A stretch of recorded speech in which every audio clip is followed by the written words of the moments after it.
Selamat malam hadirin sekalian, dokter undangan, dan khususnya juga pembicara malam hari ini.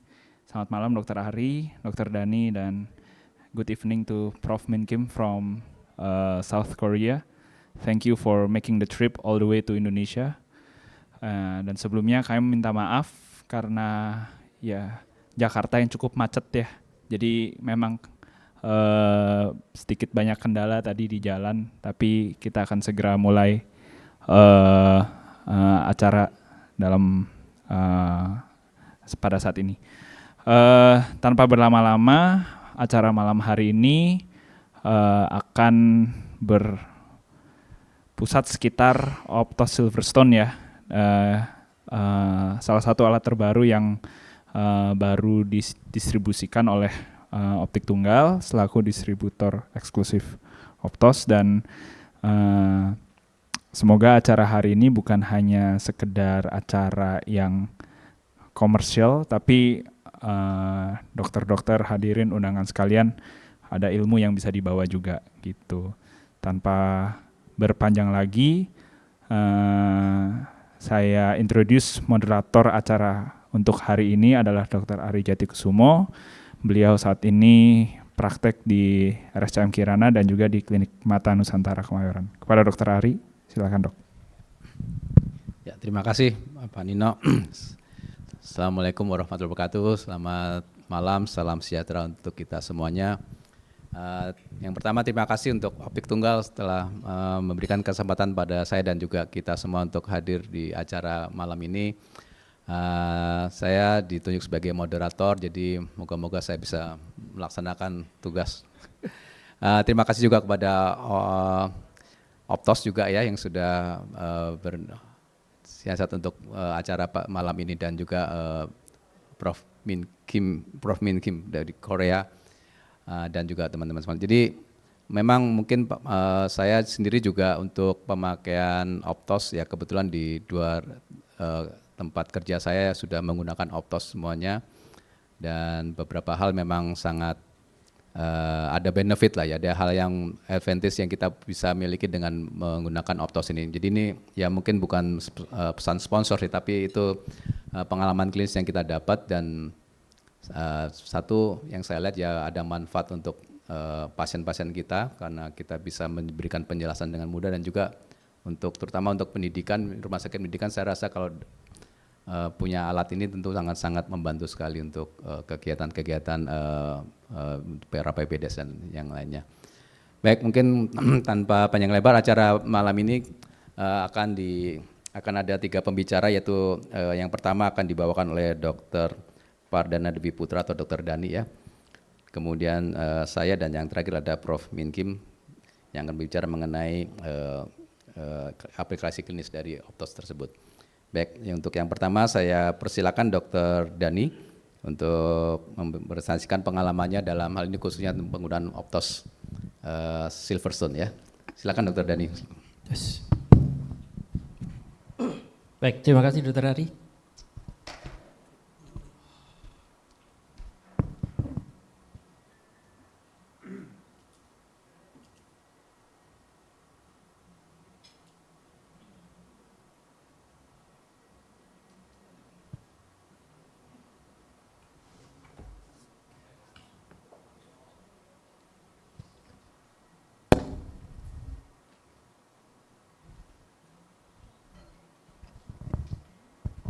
Assalamualaikum warahmatullahi wabarakatuh. Selamat malam semuanya.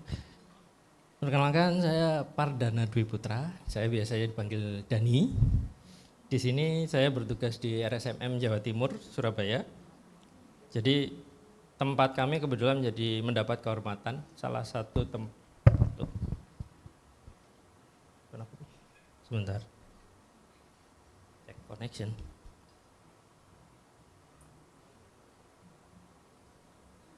Dari belakang itu ya, di sini nggak muncul, ini nggak ada deh. Yuk.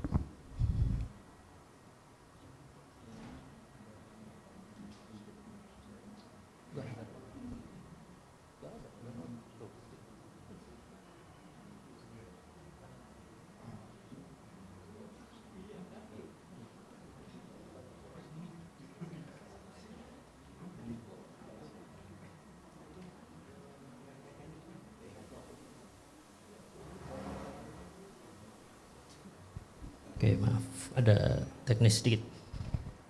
Ya, di sini kita dapat kehormatan dari Optik Tunggal untuk mencoba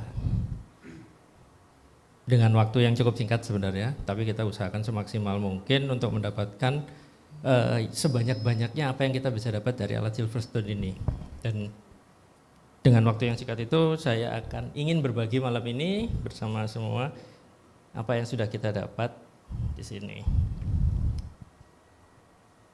Baik, untuk awal mula kita kembali ke basic dulu.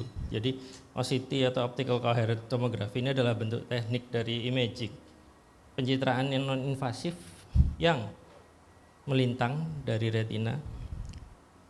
Jadi ini teknologi yang menjadi alat utama kita dalam diagnosis dan manajemen di bidang retina ya. Jadi kemampuannya bisa memberikan detail terhadap retina yang secara real time.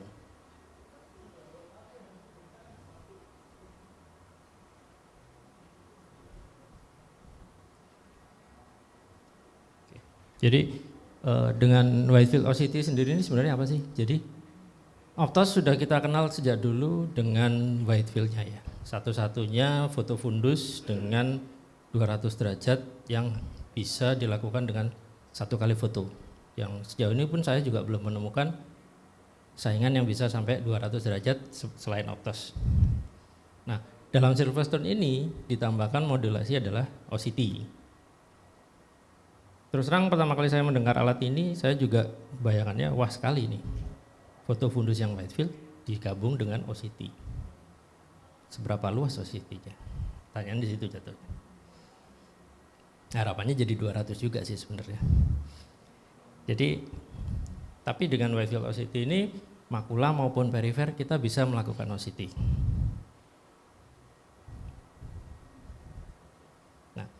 Jadi integrasi OCT yang digunakan oleh Silverstone ini adalah swab source digabungkan dengan scanning laser ophthalmoscopy SLO-nya.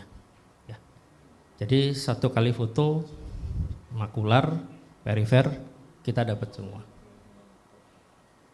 Ada satu gimmick dari optos yang sering kita suka bercandain sama teman-teman optik tunggal. Selain kita dapat makula, kita dapat perifer, kita dapat bulu mata.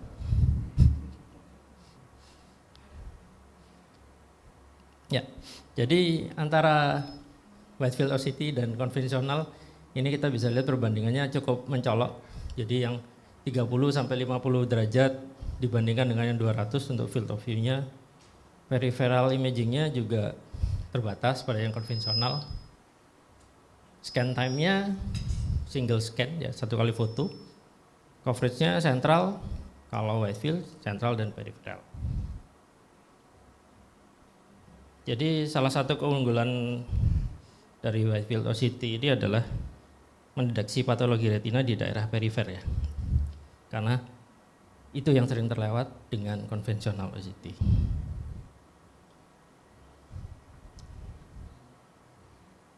Kita bisa dapat makular, periferal, jadi efektif juga karena satu kali foto saja per pasien itu jauh lebih efektif daripada kita harus mendapatkan wide field tapi harus cap montage, jadi harus 2 sampai 5 kali foto biasanya. Itu jauh lebih lama. Belum lagi pengalaman kami dengan wide field montage itu adalah kesulitan dengan pasien-pasien retina kami di mana mereka yang visusnya juga nggak bagus-bagus amat. Jadi kalau suruh melihat marker yang di dalam mesin itu mereka juga kesulitan. Jadi prosesnya jadi jauh lebih lama.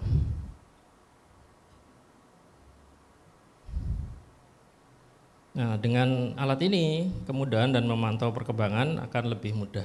Dokumentasi akan lebih baik dan sifatnya konsisten karena sama hasilnya.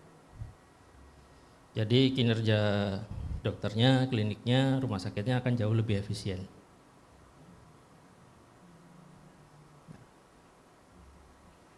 Di sini visual dari retina menyeluruh, kita bisa gunakan foto untuk edukasi pasien, menjelaskan kondisi retinanya mereka bagaimana. Karena dari pengalaman pribadi pun menjelaskan gambaran retina secara bahasa awam ke pasien itu sangat sulit. Mereka tidak bisa membayangkan. Jadi lebih enak kalau ada fotonya. Apalagi kalau fotonya menyeluruh.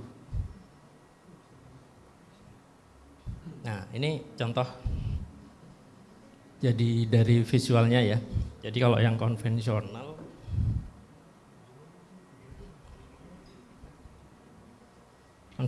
kita dapat sentral. Ini contohnya adalah macular hole. Ini potongan dari OCT-nya. Gambar yang kita dapat di sini. Macular hole. Kemudian kita dapat retinal hole di sini. OCT biasa tidak sampai. Kalau foto fundus biasa mungkin sampai perifer tapi 2 dimensi. Tetap kita harus cek langsung ke fisik pasiennya. Dengan foto ini kita bisa lihat di sini, terlihat juga. Memang benar-benar hole. Jadi ini salah satu keunggulan dari wide field OCT. Nah, kalau untuk clinical application-nya bisa banyak, diabetic retinopathy, RVO, uveitis, AMD yang di sentral, dan retina tumor. Nah, ini kalau di tempat saya retina tumor ini belum pernah ketemu saya. Jadi secara keseluruhan manfaatnya banyak. Jadi cakupan yang luas, deteksi dini, evaluasinya bisa menyeluruh, pemantauan penyakitnya bisa lebih baik, dan komunikasi kita ke pasien jauh lebih baik, pasien jauh lebih mengerti dengan kondisi retina mereka. Ini alat masa depan ya. Semoga masa depan lebih mudah didapatkan. Karena saya yakin saat ini cukup sulit, meskipun ada barangnya. Nah, ini kenapa Optos Silverstone yang jadi pilihan? Ini tadi. Yang pertama, dan satu-satunya ultra wide field imaging device dengan OCT integrated. Jadi guided peripheral OCT juga ada. Nanti saya kasih contohnya. Jadi untuk pilihan yang sangat layak, kalau biaya ada, ini worth it sekali untuk dimiliki di klinik kita. Ini mempermudah kita terus terang. Nah, sekarang sudah ya, cukup ya, tulisan-tulisan cukup.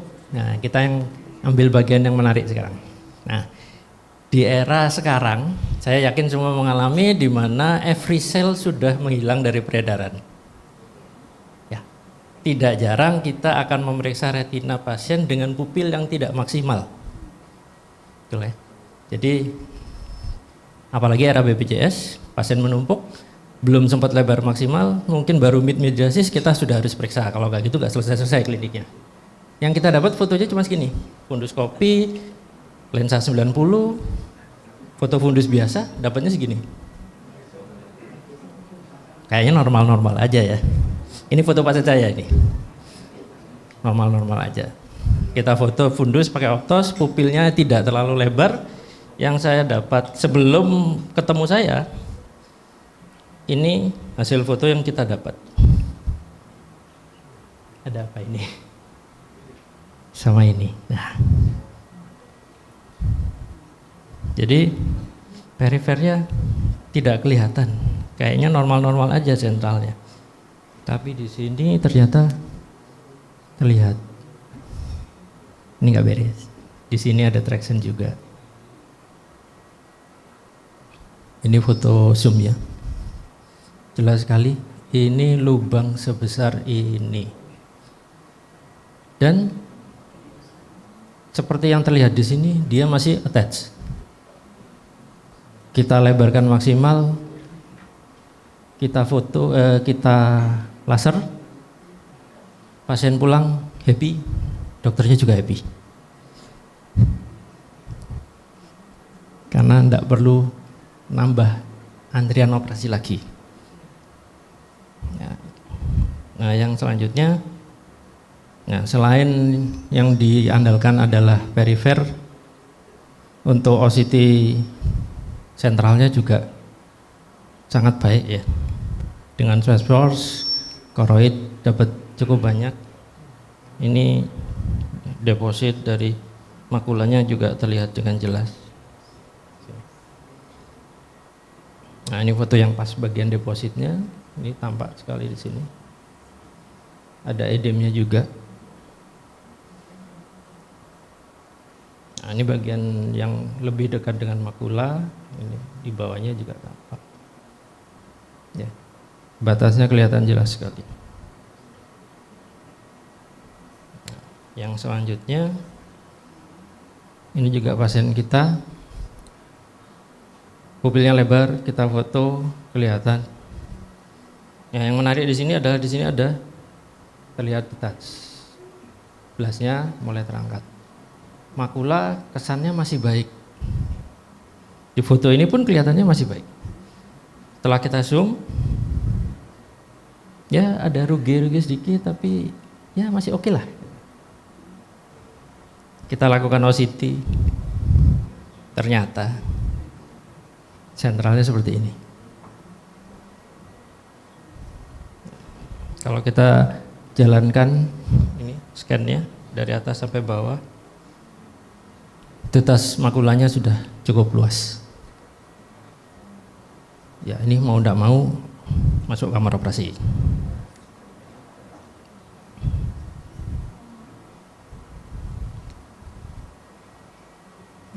Ini pasien yang lain. Ya, ini foto fundus. Dari foto fundus yang SLO punya Optos, dari foto fundus dari yang lain pun kita dapatkan ini. Nah, ini biasanya, ini pasien konsulan dari polipata umum kita. Jadi teman-teman dari umum itu bertanya, ini bagaimana ini? Ini kelainan bukan, perlu dilaser atau tidak? Akhirnya dikonsulkan ke kita. Kita lihat secara langsung, meragukan. Nah, ini keunggulan dari OCT wide field. Jadi bisa center dan ada yang di perifer juga. Parafovea juga bisa di sini. Ini ada putih di sini, kita OCT sekalian, kita lihat ada apa di situ. Nah, ini yang di tepi. Ada struktur penebalan sedikit di sini, tapi seluruhnya masih bagus. Ya, yang di perifer. Jadi ternyata meskipun tampaknya meragukan ada penebalan garis di sini, strukturnya bagus ternyata.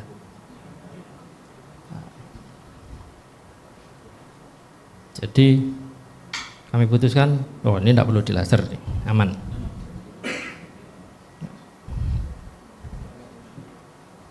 Nah, ini foto yang kita dapat. Nah, ini ada yang kenal pasti sama fotonya. Yang kenal yang punya matanya sendiri. Orangnya ngadep sini jadi nggak kelihatan kalau lagi senyum dia. Kita lihat fotonya, kita takut-takutin. Wah, ini harus dilaser nih. Gitu. Waduh, pasti dilaser nih. Iya, kalau gini bisa nggak dilaser. Yaudah, kita ada mesin. Ini kalau di zoom gambarnya, laser nggak nih kayak gini? Ya. Kita OCT bagian atasnya.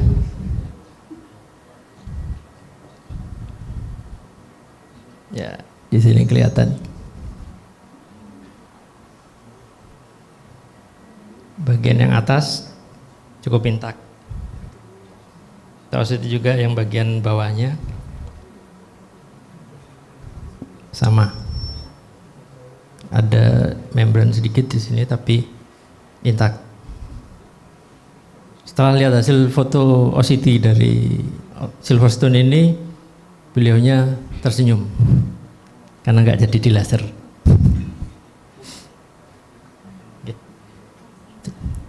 Karena waktu saya cukup singkat, jadi saya tidak bisa membawakan banyak-banyak foto-foto yang menarik. Jadi terima kasih atas perhatiannya. Jika ada pertanyaan, dipersilakan pada Dr. Ari dan Prof. Kim. Ya, terima kasih. Assalamualaikum warahmatullahi wabarakatuh. Ya. Terima kasih Dokter Dani, ya menarik sih kasus-kasusnya ya. Baik, topik kedua tugas saya untuk membicarakan presentasi saya ya.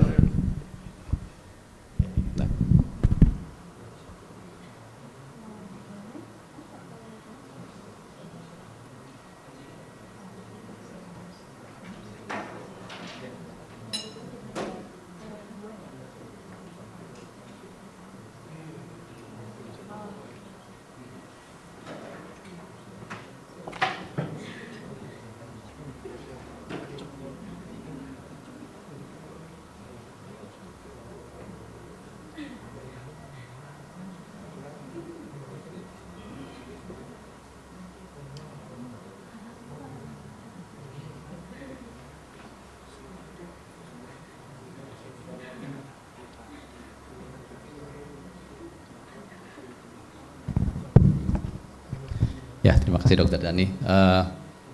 Sebelum saya memulai presentasi, saya juga ingin, ini ada pengumuman juga dari Optik Tunggal bahwasanya ada door prize malam ini, ada 3 door prize, jadi mohon jangan pulang dulu. Tepuk tangan untuk Optik Tunggal ya. Jadi dan itu juga nanti ada door prize-nya juga, untuk dapat door prize itu harus menyimak, jadi nanti ada ujiannya. Oh, enggak ya, enggak ada pertanyaan.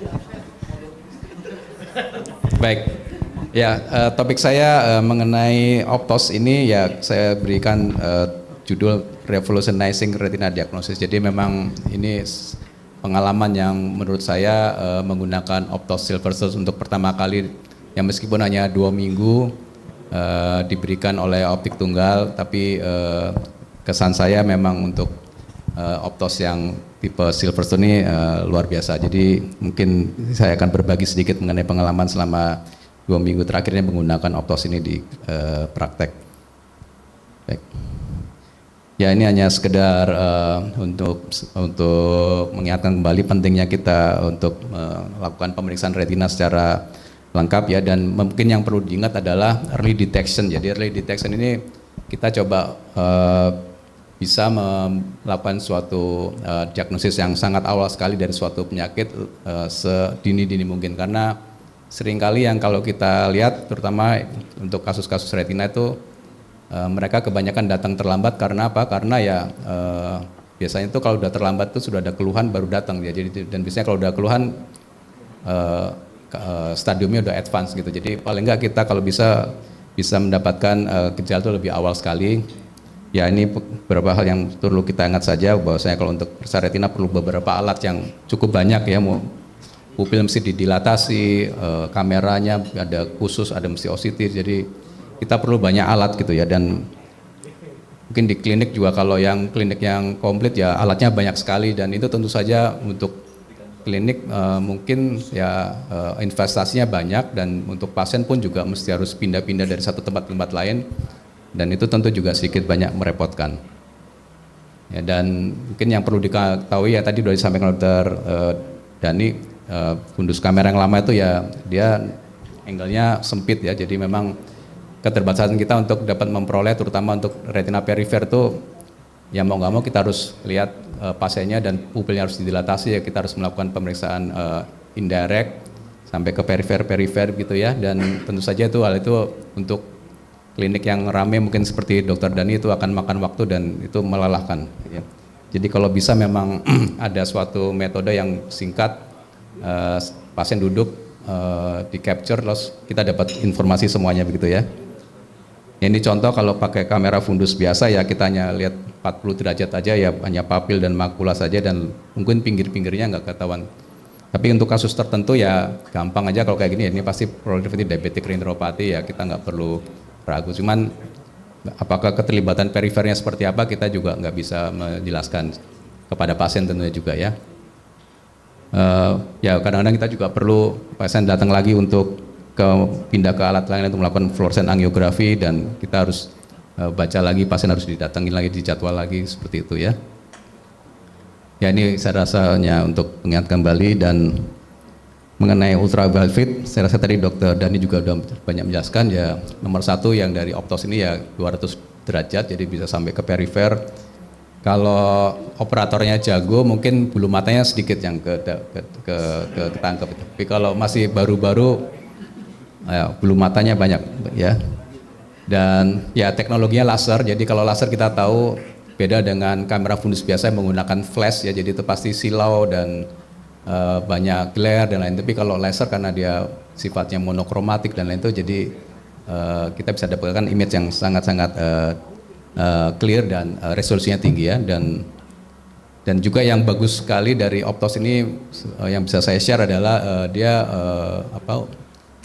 untuk viewing sistemnya itu menggunakan web based ya, jadi kita nggak perlu mesti harus install khusus suatu software gitu, jadi cukup web based melalui web, dan itu bisa diakses dari berbagai macam dari beberapa tempat gitu, jadi mungkin lebih ekonomis juga, jadi nggak mesti harus install suatu aplikasi khusus gitu ya. Ini seperti mungkin contoh saja, seperti pasien biasanya ya datang ya untuk optos yang biasa saja. Jadi kebetulan ini pakai optos yang Daytona ya, kita bisa lihat crown vitreous sampai retina ya, seperti kasus seperti asteriolosis kita bisa jelaskan langsung untuk pasien di meja praktek kita dengan melalui layar komputer. Ini juga biasanya pasien apa sih dok yang melayang-layang itu, ini loh. Jadi kita bisa tangkap kita lihat ini floaters ya, kondens dari vitreousnya. Jadi itu juga suatu hal yang kadang-kadang seringkali pasien datang ke klinik retina hanya untuk khawatir ini apa sih yang melayang-layang seperti itu. Padahal sebenarnya ya suatu hal yang alami ya.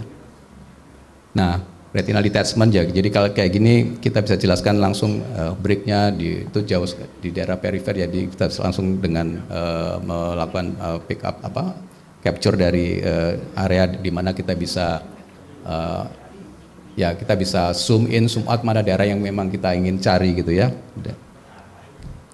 Ya seperti ini juga retinal detachment dengan macula on ya, seperti saya bilang ya. Ini generasi sebelum ada Silverstone, jadi ya kita hanya memastikan untuk macula on atau enggaknya, kita mau nggak mau harus pindah ke OCT mesin OCT yang lain gitu ya. Ini kasus juga ya salah satu yang paling sering juga ya seperti diabetic retinopathy, pasien dengan kekurangan vitreous. Dan kita ingin melihat seberapa ekstensif dari diabetic retinopathinya, kita bisa juga melakukan FFA, dan FFA itu wet field gitu ya. Jadi kita bisa lihat seperti ini gambaran dari area non perfusionnya, dan kemudian ada neovascular elsewhere-nya juga kita bisa lihat dengan lebih jelas sekali gitu ya. Jadi ini salah satu keuntungan menggunakan optos kalau pada pemeriksaan retina yang memang nggak melulu hanya di daerah makula saja kelainannya, tapi sampai ke daerah perifer. Ya, dan ini juga late phase-nya kita bisa lihat ya, leakage-nya makin jelas, jadi ini bisa membantu kita lebih memastikan diagnosisnya ini sudah pasti proliferatif, jadi kita bisa lakukan tindakan misalnya laser PRP seperti itu ya. Ini kasus yang lain juga, kita lihat di sini ada ya semacam ada 3 lesi bulat-bulat merah seperti ya. Jadi ini suatu angioma dari suatu kelainan von Hippel, suatu kasus von Hippel-Lindau. Dan kalau kita lakukan fluoresen, kita juga bisa melihat area hiperfluoresennya itu sampai ke daerah perifer. Ini jejas laser yang mungkin ya jejas laser yang sudah pernah saya lakukan ya sebelumnya untuk melihat apakah ada perburukan lagi atau ada pertambahan lesi baru lagi dari angiomanya. Dan memang biasanya kalau selama ini yang kita lihat, kalau wide field itu kita hanya bisa melihat suatu struktur jadi kecil-kecil semua, tapi enggak dengan optos ini, dengan optos map yang kita bisa di komputer itu kita bisa zoom ya, jadi kita bisa lihat struktur lebih detail lagi mengenai optic nerve-nya bagaimana dan apa tidaknya suatu NVD ya. Kalau cuma kita lihat dari printout yang white itu ya kita nggak bisa lihat detail dengan jelas, tapi kita harus kembali ke komputer gitu, jadi kita harus zoom gitu, kita bisa zoom in, kita bisa lihat lebih jelas lagi gambaran bagaimana optic nerve-nya. Ya, ini contoh-contohnya. Ya ini sekedar perbandingan saja, jadi ya kita tahu, jadi kalau wide field ya keuntungannya bisa sampai ke perifer gitu ya, jadi berbeda sekali dengan yang tradisional fundus kamera. Ya, dan bagusnya lagi itu adalah kalau sampai ke perifer, biasanya kalau kita lakukan montase dan itu biasanya suka quality dari image-nya tuh ada agak blur gitu ya, jadi nggak clear, tapi dengan optos ini kita bisa dapatkan gambaran perifer yang cukup baik ya. Ini tadi perbandingan, saya rasa udah tadi disampaikan Dr. Widani. Ya, jadi untuk yang Silverstone ini sebetulnya ya apa sih, yaitu sama tadi ultraviolet ditambah dengan integrated optical coherence tomography ya. Jadi kita bisa melihat struktural image dari retina itu lebih baik ya. Kita bisa lakukan cross sectional OCT-nya di mana daerah yang kita mau, ya mau di makula, mau di pinggir, mau di gini, kita bisa arahkan seperti itu. Dan ini juga akan membantu kita mendiagnosis kita lebih baik lagi ya. Jadi baik di makula maupun di daerah posterior pole yang lain. Dan ya secara simultan, jadi nggak perlu harus pindah-pindah tempat, nggak perlu pindah tempat duduk atau pindah ruangan, jadi cukup di satu meja saja kita bisa foto, baik foto fundusnya maupun OCT-nya bisa kita dapat ya. Ini kurang lebih hal-hal yang bisa kita dapatkan dari Silverstone. Whitefield Integration Space Swab Source OCT. Jadi dia menggunakan sinar laser yang panjang gelombang 1000 nanometer sekian, jadi bisa penetrasi sampai ke dalam, sampai ke area koroid ya, secara simultan dan jadi secara holistik juga. Jadi kita bisa dapatkan suatu gambaran klinis yang dari suatu pasien yang lengkap. Ini pasien juga datang dikirim dengan, kita bisa lihat di sini premacular hemorrhage ya, cukup luas sekali, lihat jejas lasernya. Dan kita dengan Silverstone kita bisa dapatkan, memang kita mau tahu di bawah hemorrhage ini retinanya bagaimana sih makulanya. Jadi kalau lihat di sini memang nggak bisa kelihatan jelas ya, tapi kita bisa lihat kalau kita bisa ikuti daerah dari papil sini, permukaan retinanya sampai ke pinggir, terus ini kira-kira ya masih nempel gitu ya dengan RP bawahnya. Ini memang jadi kita bisa paling nggak bisa menjelaskan ke pasien kira-kira sih sepertinya makulanya masih baik, cuma tertutup oleh gumpalan darah atau koagulum ya. Kemudian ya dilakukan tindakan operasi vitrektomi dan jadi ternyata seperti ini gambarannya. Ternyata memang betul makulanya masih oke, jadi kita bisa lihat tindakan laser dan juga dari OCT-nya kita bisa pastikan di daerah makula yang kita tadi perhatikan tuh ya makulanya masih baik. Jadi ini pasien cukup senang karena dengan waktu konsultasi mengenai kira-kira prognosiknya bagaimana ya, saya mungkin dengan yakin dan dengan asumsi melihat hasil OCT seperti ini kira-kira ya akan ada perbaikan dari visusnya gitu ya. Jadi jadi kita lebih confidence ya untuk menegakkan diagnosis dan juga memberikan edukasi ke pasien untuk tindakan selanjutnya seperti itu.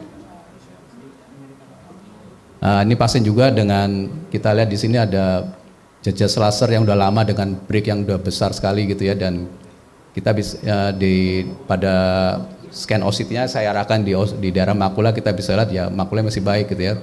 Tapi di daerah nasal dari papilnya kita bisa lihat di sini daerah makulanya juga udah mulai terangkat. Jadi kita bisa lihat memang ini ada retinal detachment di daerah nasal yang belum mencapai makula gitu ya. Dan ini bisa membantu kita jelaskan ke pasien juga bahwasanya ini ada sesuatu yang urgent karena ada kemungkinan detachment bisa meluas sampai ke makula gitu ya.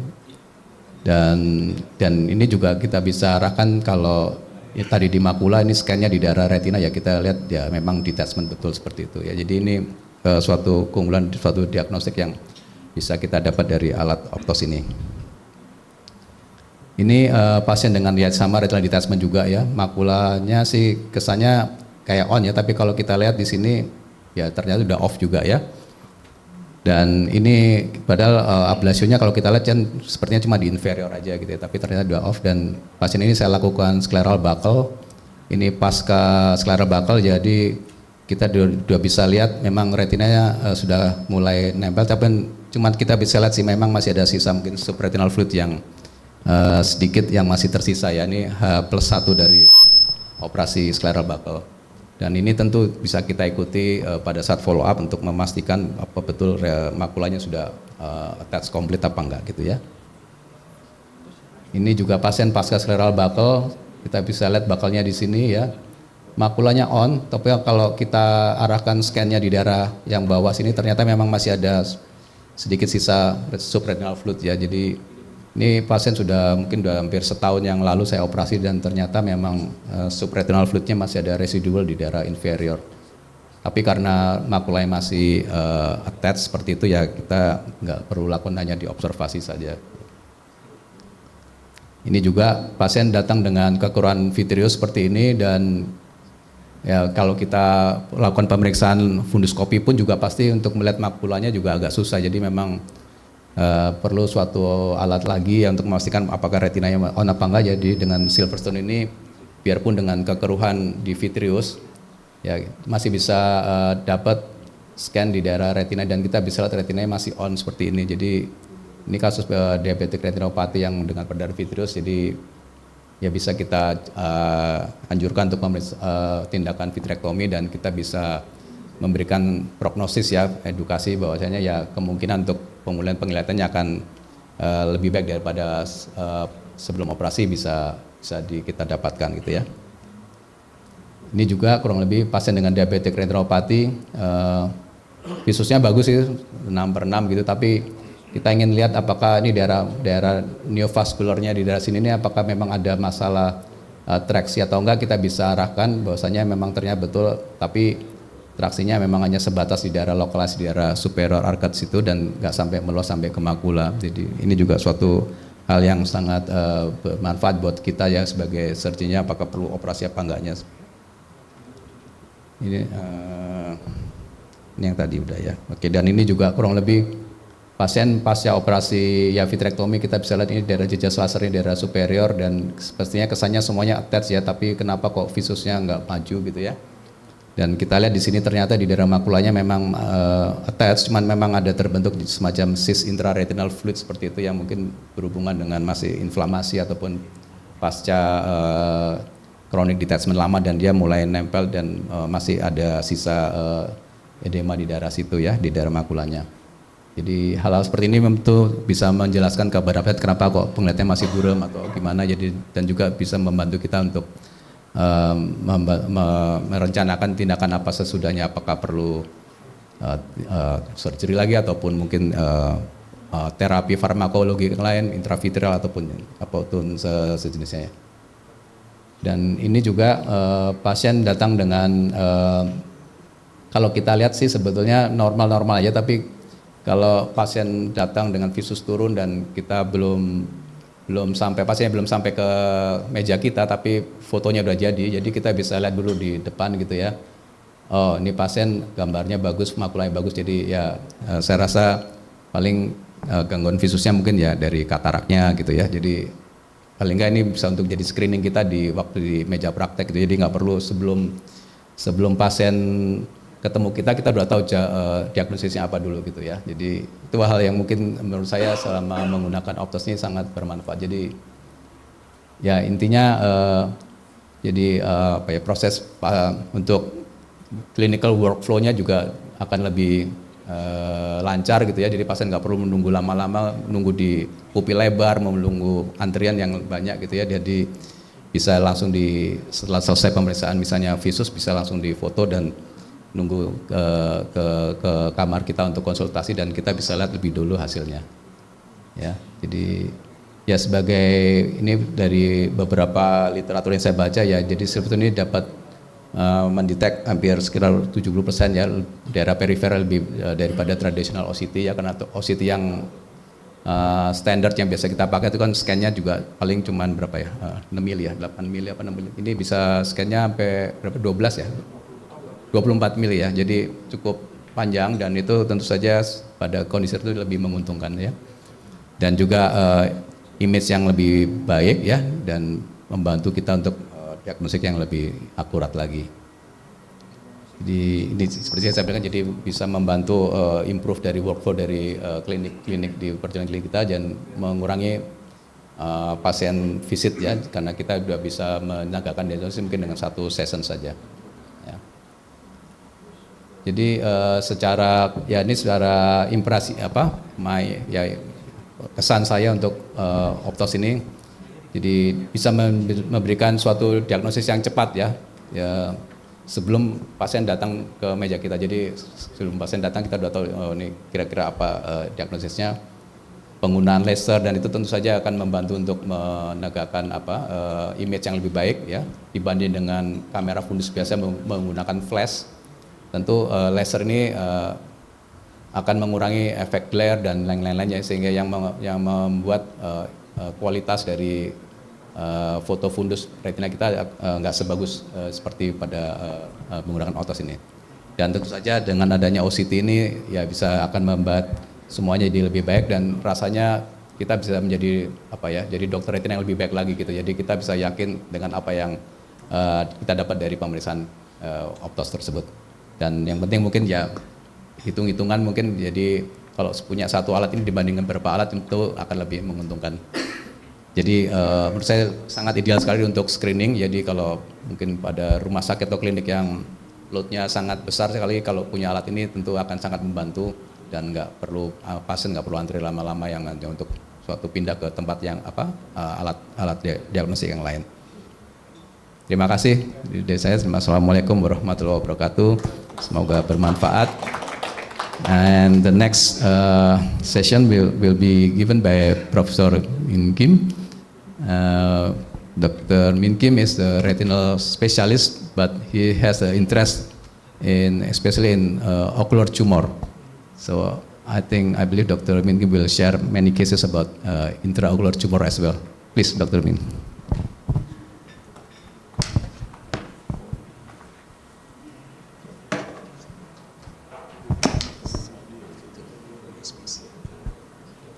Ya, sekali lagi jangan lupa ada door prize dari Optik Tunggal. Ya. Jadi jangan pulang lebih dahulu.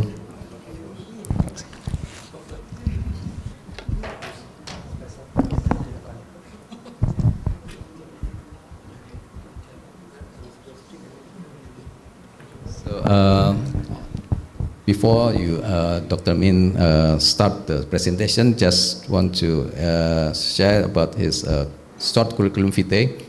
He's an expert in vitreoretinal disease and ocular oncology, and serving as the chief of ophthalmology service in Gangnam Severance Hospital in Korea. Dr. Min, please.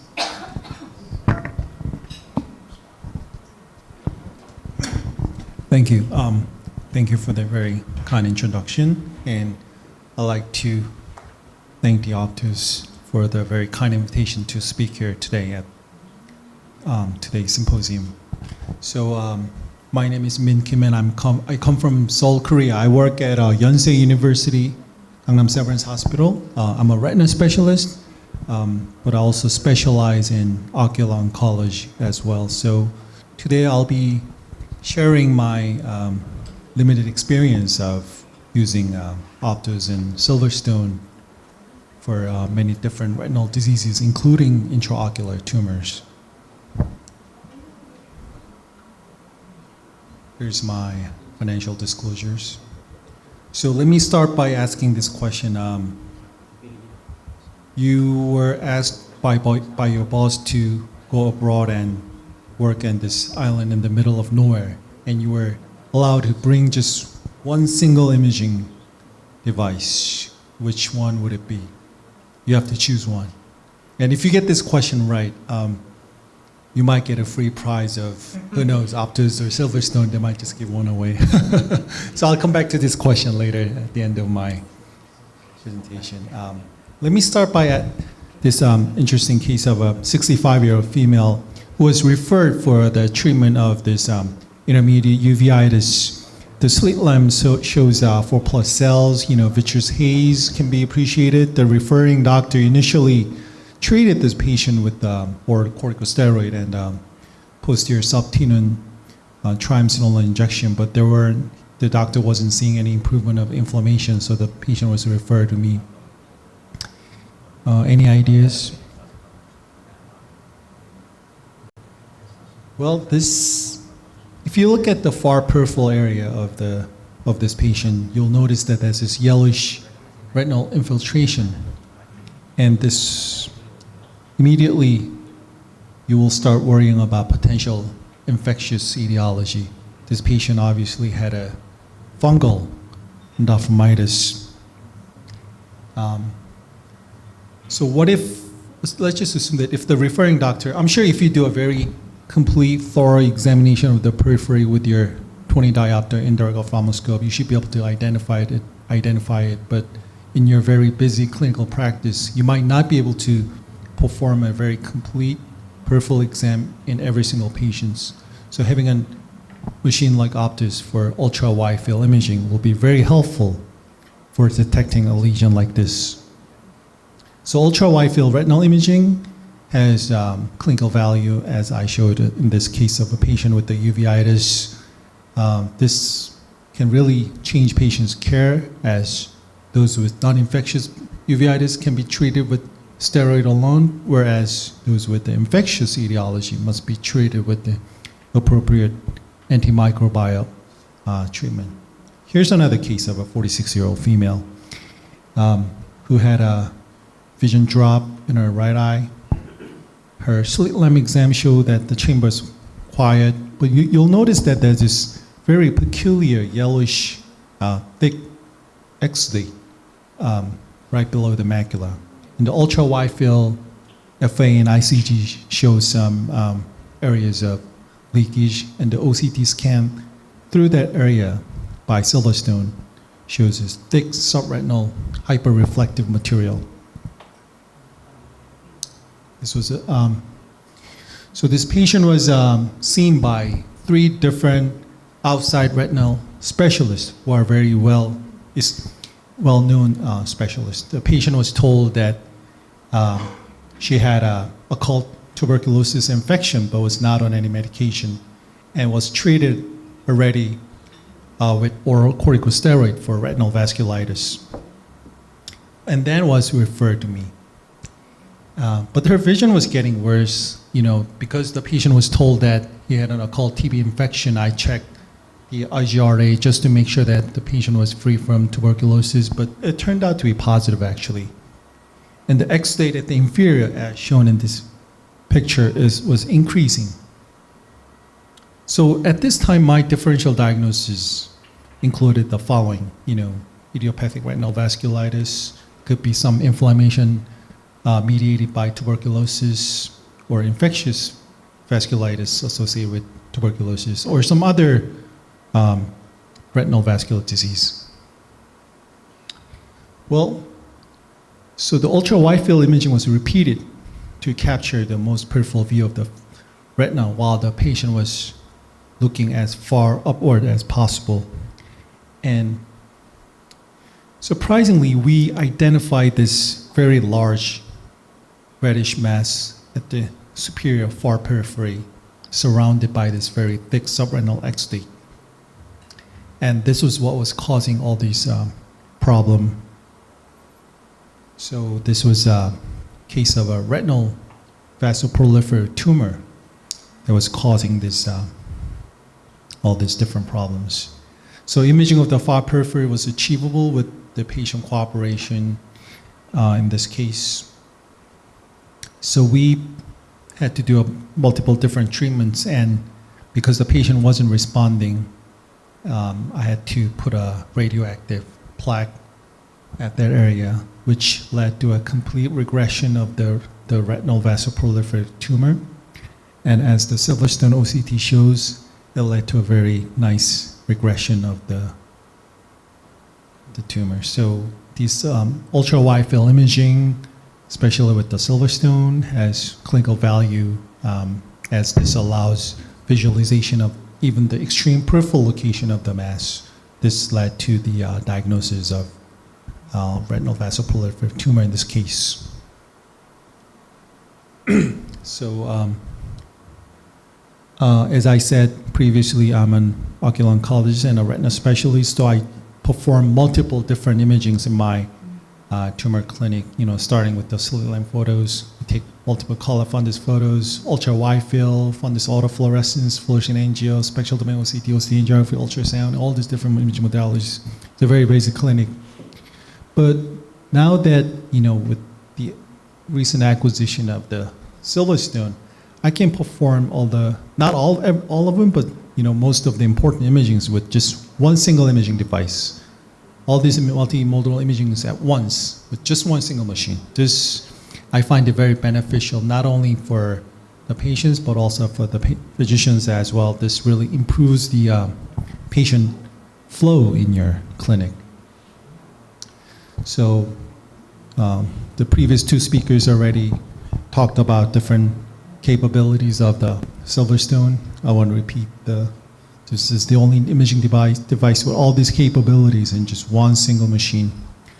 Here's another case example of how I utilize Silverstone. So this patient came to my clinic with this large pigmented choroidal mass in the temporal quadrant. So I get the ultra-wide field imaging, and you get the zoom view of the mass. You can actually measure with the caliper. You get the ultra-wide field OCT scan through the macula all the way up to where the tumor is located. You get the autofluorescence, fluorescein, and the ICG, as well as the OCT through the mass, which shows the presence of subretinal fluid. So take all these imaging findings taken together gives me confidence that this is a case of indeed a choroidal melanoma which require treatment. So ultra-wide field retinal imaging, you can, with this imaging capability, you can see more, you can diagnose more. So it's very important, not only in the diagnosis, but for the management and also for the prognosis, especially in patients with intraocular tumors. So in the field of ocular oncology, this will allow me to capture tumors, especially the ones that are located in the periphery. And autofluorescence is also very useful for detecting for the presence of orange pigments, which are also important risk factors for choroidal melanomas. And fluorescein as well as ICG is obviously very important for differentiating melanomas from other tumors and also for making diagnosis for choroidal hemangiomas as well. Okay, now that we have imaging with the blue wavelength added to the traditional RG imaging, you get a much better image of the tumors. Here's an example of a choroidal melanoma taken with the RGB capability. But if you compare the OCT image of the spectral domain OCT, you'll see that you don't really get the complete picture of this tumor, whereas you get the ultra-wide field imaging through the mass. You get a complete wider view, the much deeper penetration achieved with the SWAP source OCT. Let's switch gear a little bit, move over a little bit from the tumors, and let's take a look at this one. This patient came in, complaining of floater, left eye. You'll see that there's a retinal hole, but you're not so sure if there's any retinal detachment around the lesion. Question about the presence of subretinal fluid. You get the OCT scan through the lesion. You'll notice that this is indeed a full thickness retinal hole, but there's no subretinal fluid. So you can just confidently go ahead and perform a prophylactic barrier laser. Here's another case of a patient.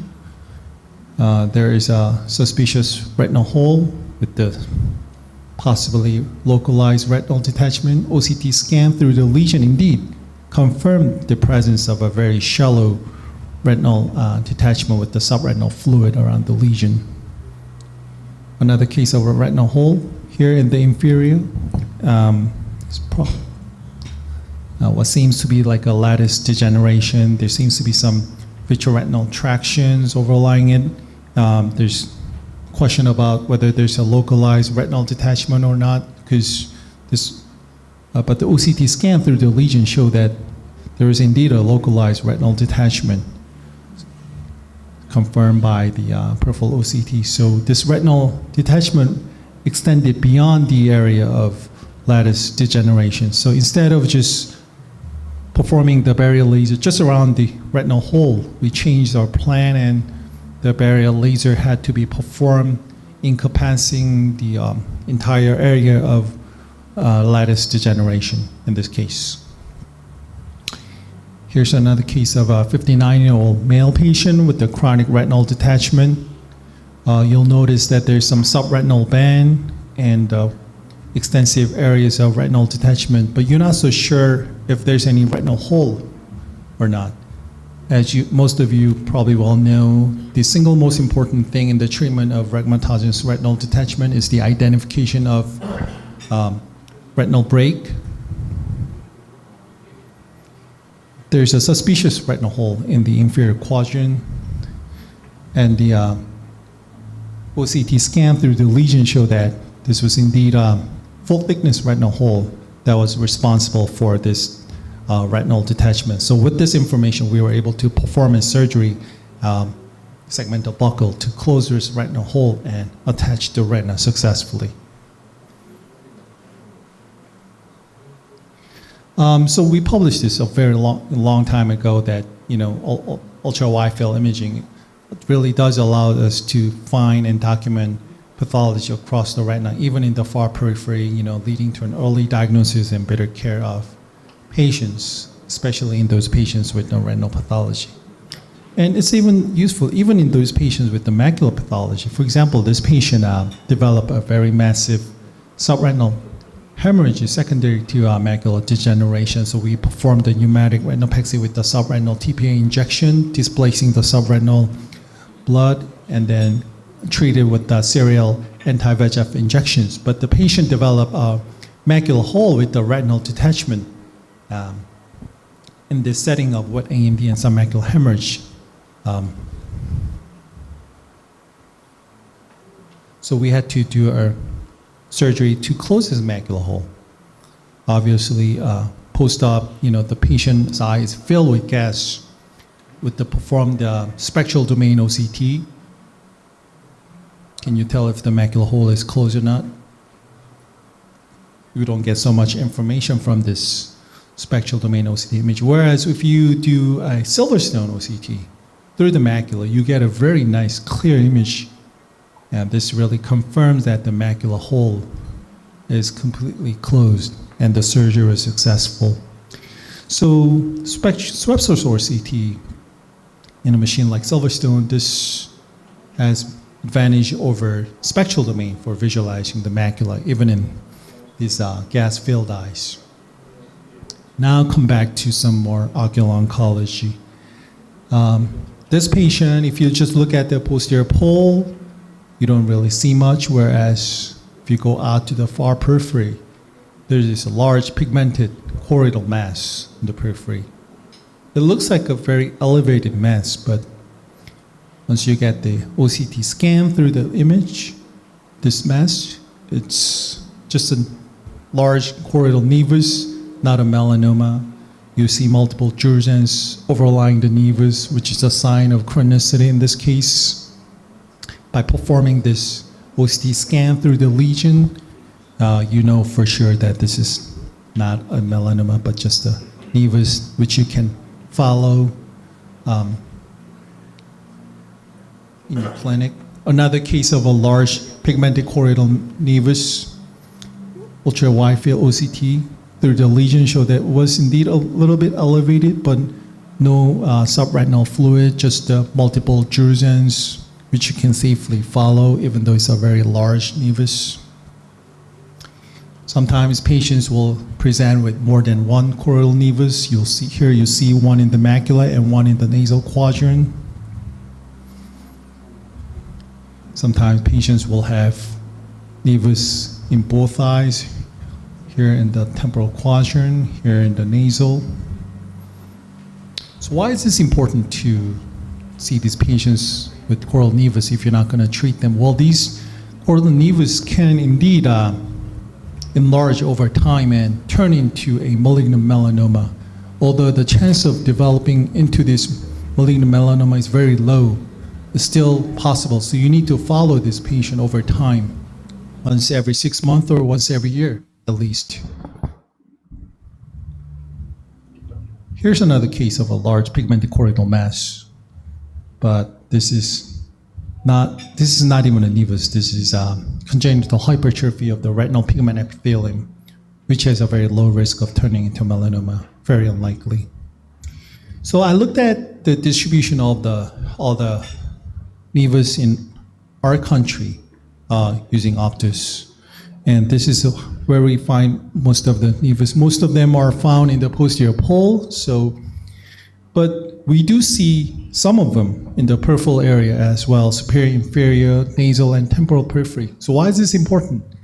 Well, if you miss some of the lesions in the far periphery, and if they develop into a malignant tumor, you'll see something like in the temporal area, in the nasal, inferior, superior. So it's really much safer to identify them in the early stage so that you don't have to perform a very invasive surgical treatment like this one that I'm showing here. So the early diagnosis will lead to an avoidance of any invasive treatment and better prognosis for our patients.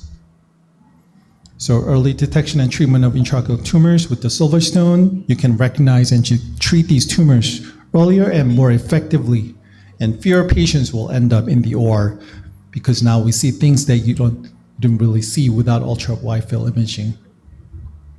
So the findings from these ultra-wide field imaging can really alter our initial clinical assessment and lead to more appropriate management and better prognosis of our patients. This is another case of a very large choroidal melanoma. This patient refused enucleation. So came to my clinic, we performed a very invasive, large partial lamellar uvectomy followed by radiation. Post-operatively, the fundus photo shows that the patient was fortunately doing well, but not much information is really provided with the single fundus photo, whereas if you get the ultra-wide field imaging, you get a complete view of where the tumor is located. You can check the margin of the resected margin of the tumor. That's where most of the tumors will recur if they do. So by providing this very clear view of the peripheral fundus, ultra-wide field imaging really allows us to monitor this potential recurrence of choroidal melanoma. Here's another case of a patient after the surgery. You can follow them over time, checking for the recurrence. Another case of a patient, this is the patient's only seeing eye that developed a vitreous hemorrhage from the choroidal melanoma. It break through the Brooks membrane. So in this case, because of this media opacity, I had to perform an internal endoresection of the choroidal melanoma. And after the surgery, you can follow this patient by performing serial ultra-wide field imaging, monitoring the potential recurrence of the melanoma after the surgery. And this is an interesting case example of not every tumor is a melanoma. It looks very pigmented. It can be so large, it can be seen directly with the slit lamp. You can see those large sentinel vessels. Ultrasound through the mass shows that this looks like a choroidal melanoma, but you perform a surgical resection of this ciliary body tumor, and the pathology surprisingly showed that this was not a melanoma, but a ciliary body leiomyoma, which is a benign tumor. At post-op 2 years, patient was doing very well with the 20/20 vision, surprisingly. OCT scan through the resected tumor margin shows that completely removed tumor without developing any post-operative complications such as retinal detachment and PVR. So here's a case of an RPE adenoma with the massive exudation at the inferior quadrant. For this patient, I just treated them with the radioactive plaque. And if you follow them serially with the Silverstone image, you can actually have 3 or 4 different images all in one screen, so you can easily monitor this treated tumor, and this really facilitates very easy comparison. This is another case of a surgically treated intraocular melanoma. Here you see immediate post-operatively, there's some areas of subretinal hemorrhage. You can appreciate the laser mark, but the last picture shows that the patient is doing well without showing signs of any retinal detachment or PVR. And Silverstone really allows us to capture all this images serially and allows for a very easy comparison.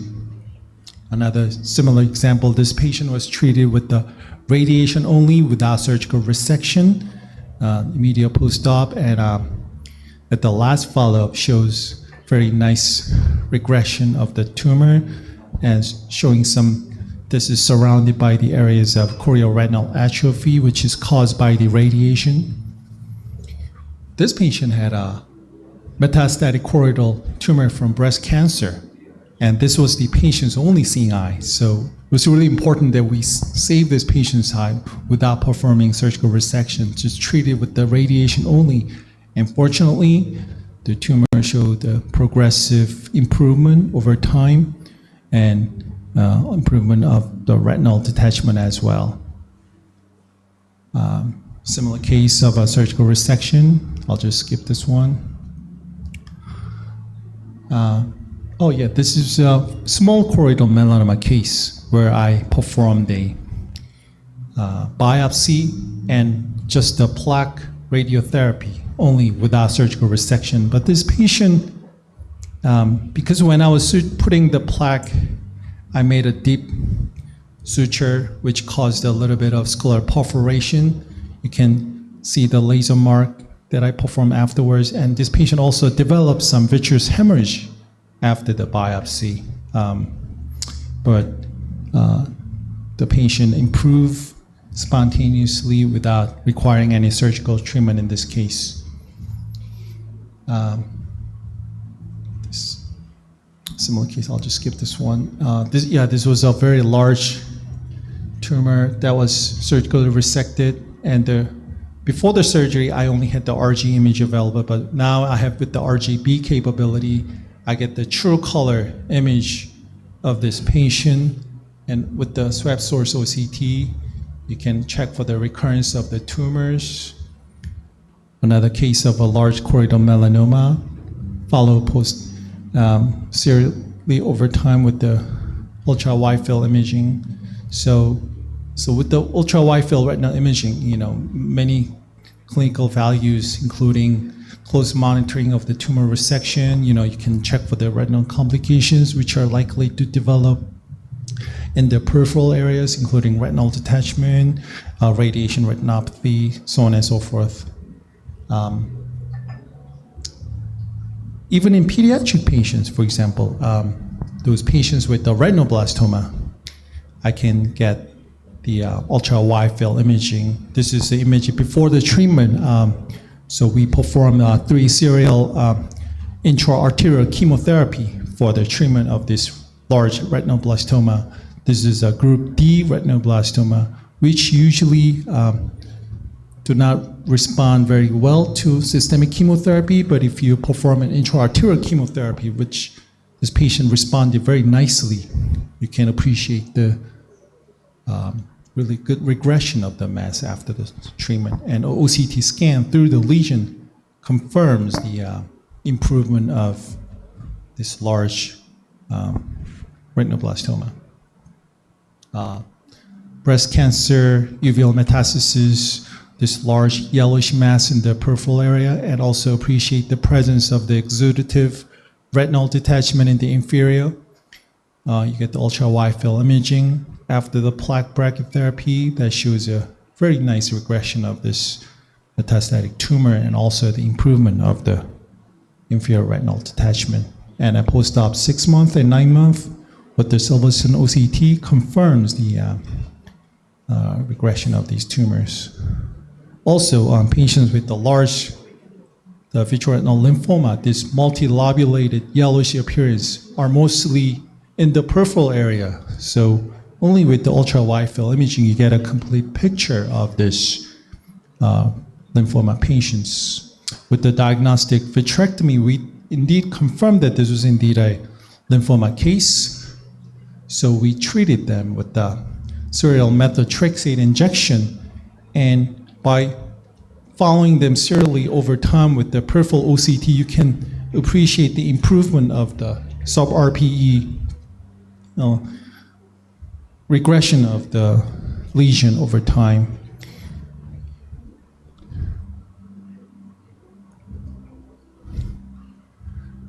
This is a case of a retinal hemangioblastoma.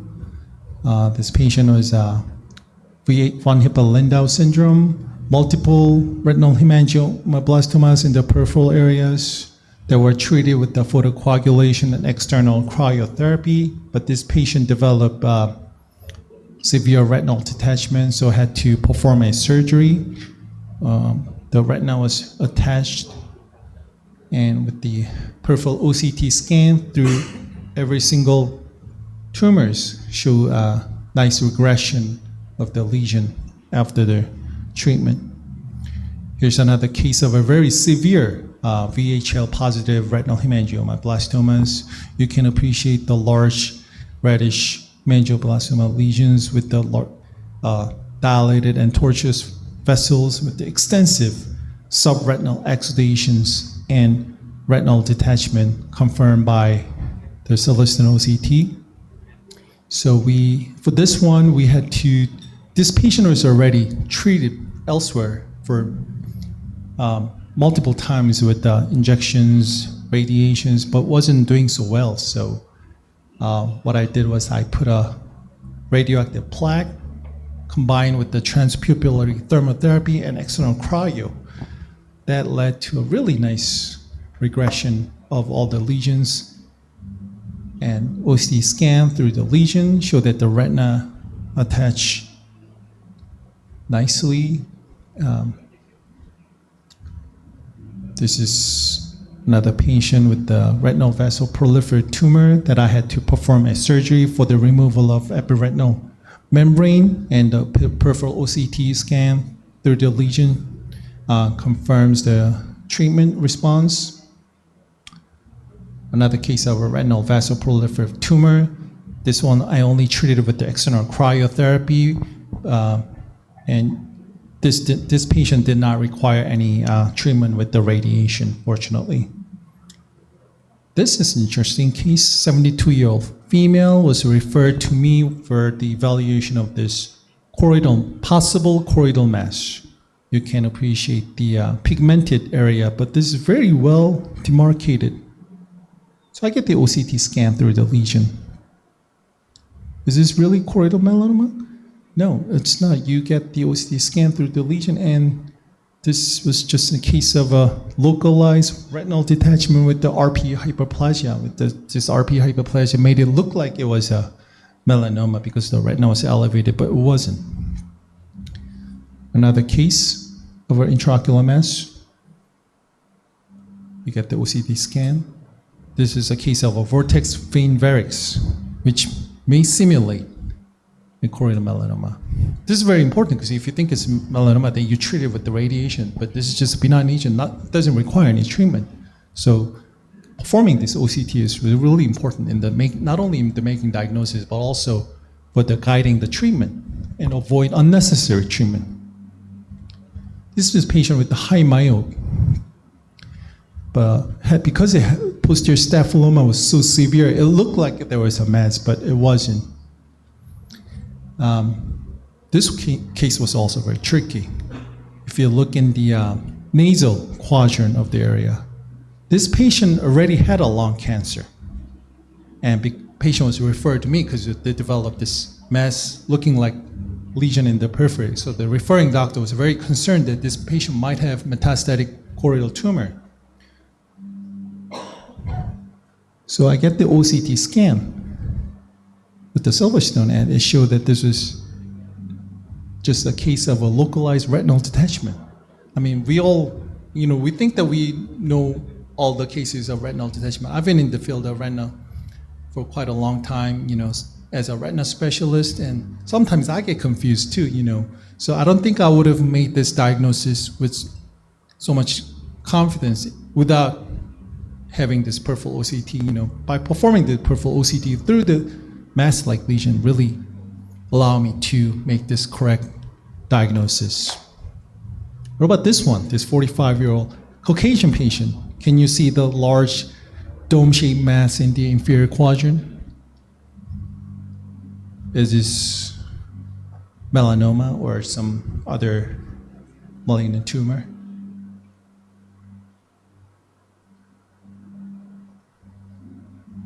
You can this visualize, much better visualization with this angle. This was a case of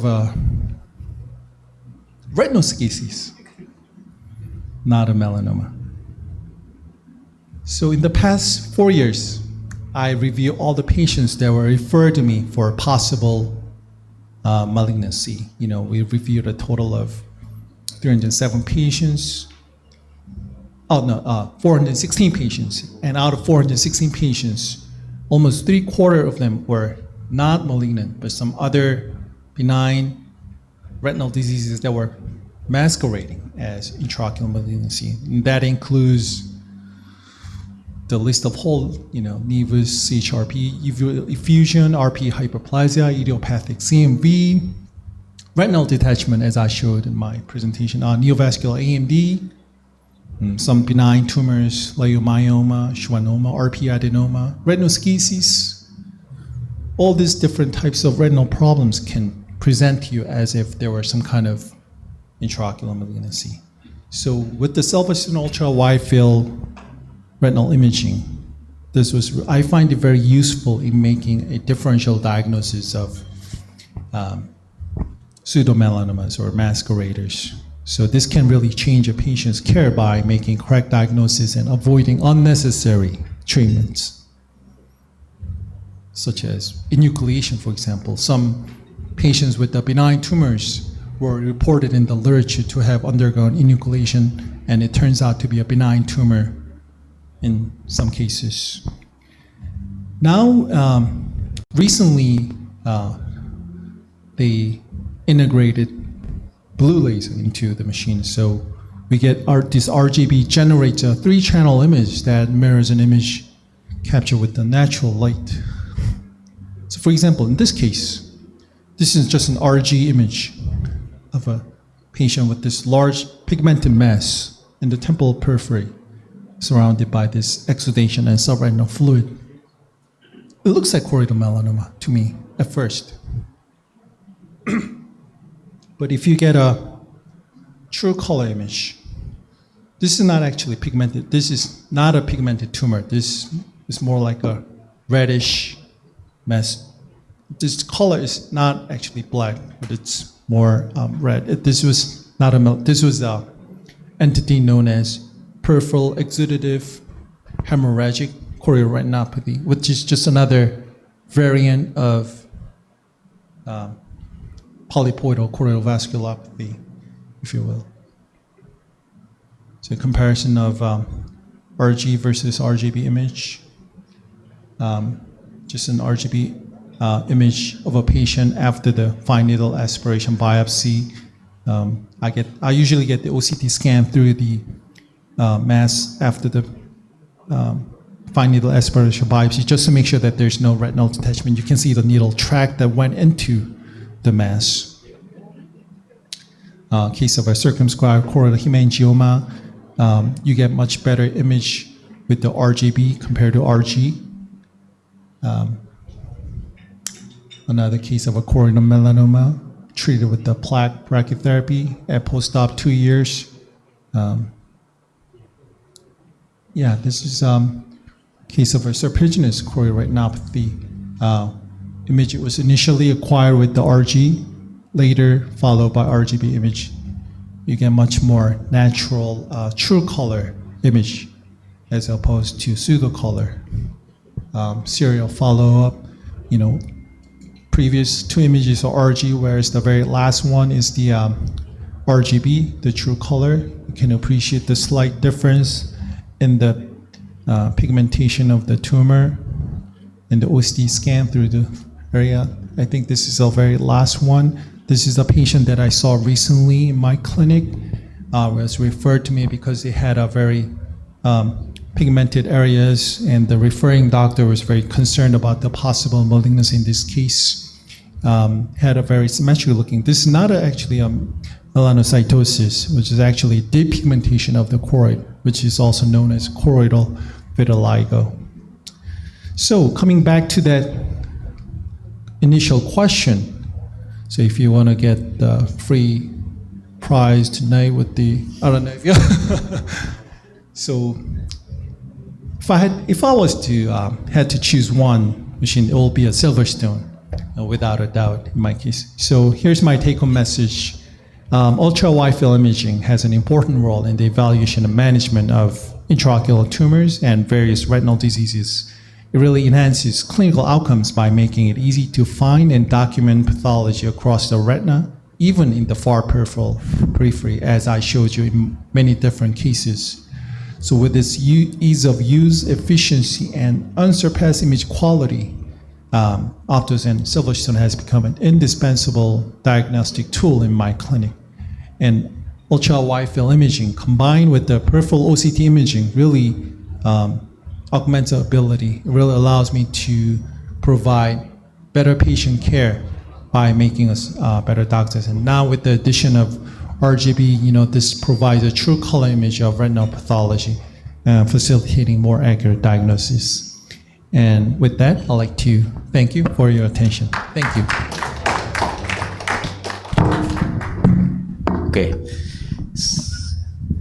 Very good, very beautiful presentation from Professor Min Kim, and I think we are really enjoy your presentation, and yeah, together along with this music, live music, I think we really can understand what is you're talking.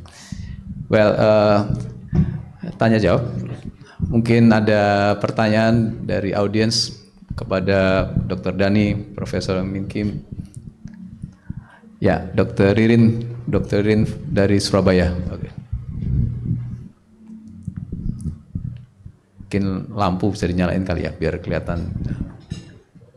Lampu. Terima kasih Dr. Ari. Assalamualaikum warahmatullahi wabarakatuh. Waalaikumsalam. Yang pertama saya tanyakan tadi kan dari Optos Silverstone ini bisa ultra wide field fundus, kemudian bisa FFA, OCT. Kenapa kok nggak sekalian dimasukkan untuk OCT angiografi gitu? Terus kemudian yang kedua mungkin dari semua kasus tadi kan hampir kesemuanya adalah kasus retina. Untuk OCT papil itu apakah ada contoh hasilnya seperti apa? Terus kemudian kalau OCT ini misalnya dilakukan print out untuk kita berikan ke pasien itu apakah sama dengan OCT tetangga yang ada merah kuning hijaunya itu? Kemudian untuk foto fundusnya, kenapa kok Optos ini selalu memberikan warna kesan yang lebih hijau itu dibandingkan retina aslinya? Ataukah bisa dirubah menggunakan apa tadi RGB itu ya? Yang seperti Prof Min Kim bilang tadi, apakah ini bisa memang langsung dirubah jadi warnanya dirubah-rubah atau dasarnya kalau nggak dirubah memang hijau dulu gitu? Terus yang terakhir mungkin langsung ke optik tunggalnya mungkin ya, price-nya berapa gitu. Terima kasih dokter. Assalamualaikum warahmatullahi wabarakatuh. Terima kasih Dr. Ririn. Pertanyaan lebih banyak ke teknik sih sebetulnya ya, teknis. Mungkin dari optik tunggal lebih jelas kali. Kalau RGB itu ya memang yang baru yang versi baru semuanya pada RGB, jadi warnanya lebih natural ya. Atau izin jawab ya, Dr. Vivin. Jadi memang kalau untuk OCT angiografi juga kami juga pernah tanyakan ke beliau. Jadi memang Hazuki ini sebelumnya saya mungkin memperkenalkan dulu. Hazuki ini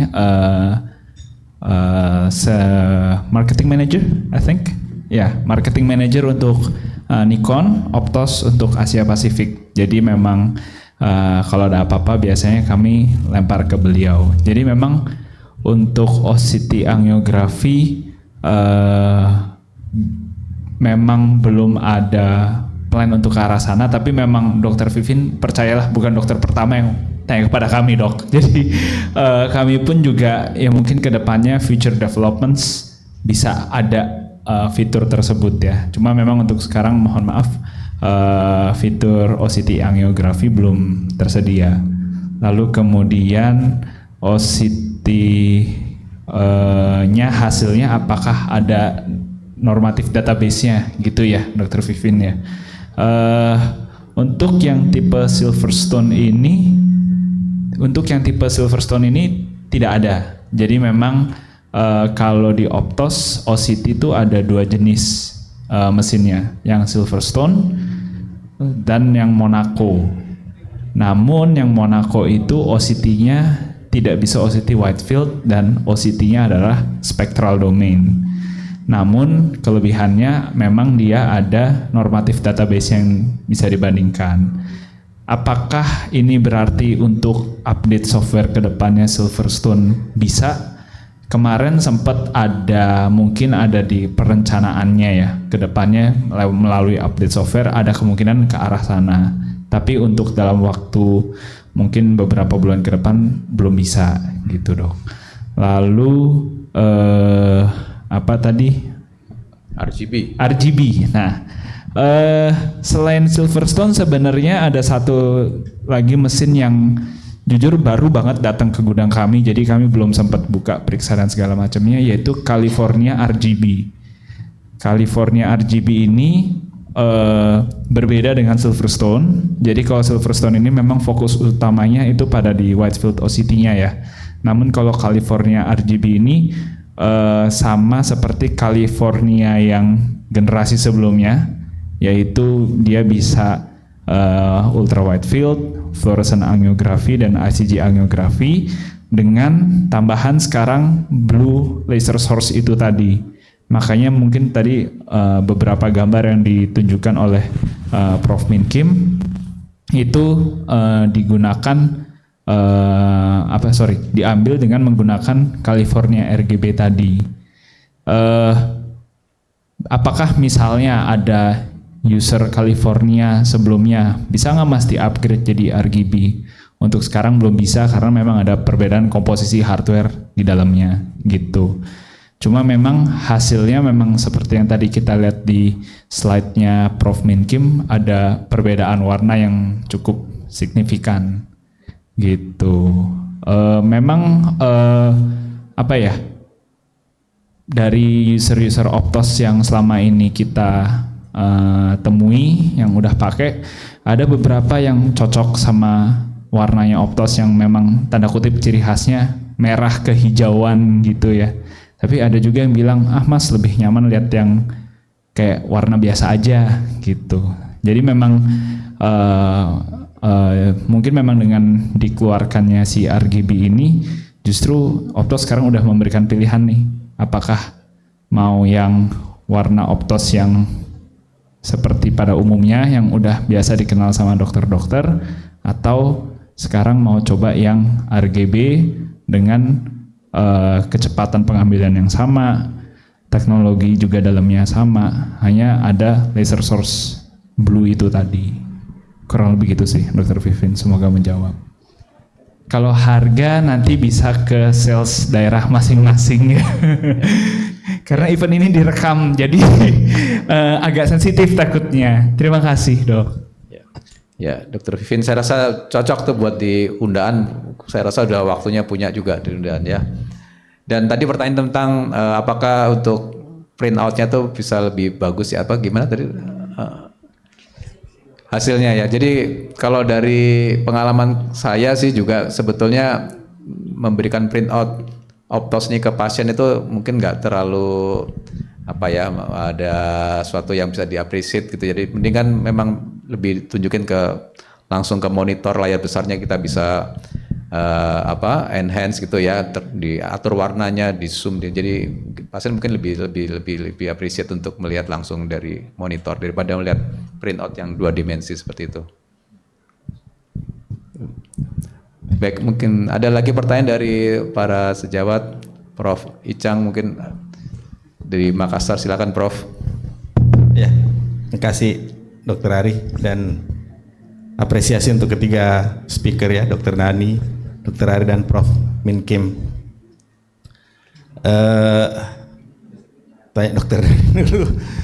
Untuk pengalaman Dr. Dani gunakan ini, resolusinya untuk yang wide field itu kan biasanya kalau lebar luas, resolusinya lebih kecil dibanding kalau ini fokus di makula ya. Perbandingannya gimana? Terus apakah dengan silicon oil fill eye ataupun gas itu ada distorsi enggak untuk gambarannya untuk Dr. Dani? Terus Dr. Ari, ini tadi memang betul Dr. Ari tadi memaparkan ada floating mesh, bagus sekali hasilnya ya, kita bisa perlihatkan ke pasien karena kalau foto fundus biasa kadang agak sulit dapat fokusnya tuh floating mesh itu untuk floaters. Nah, saya mau tanyakan apakah dengan device ini itu kita bisa mengukur enggak jaraknya floaters itu ke retina. Ini penting karena sekarang kita yak laser vitreolysis itu Dok.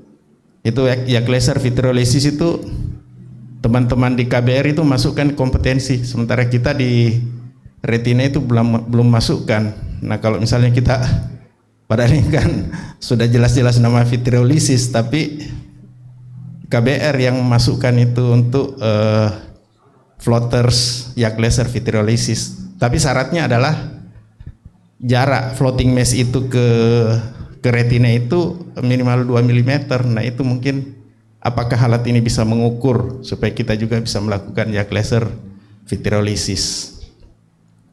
And Prof. Kim, it's very interesting topic that you presented many cases with the treatment for advanced cases.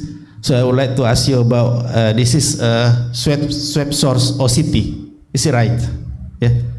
So can we distinguish that this scan, the depth of a scan, can reach the entire choroidal layers, so we can differentiate between is this choroidal mass or this is just subretinal fibrosis. Yeah.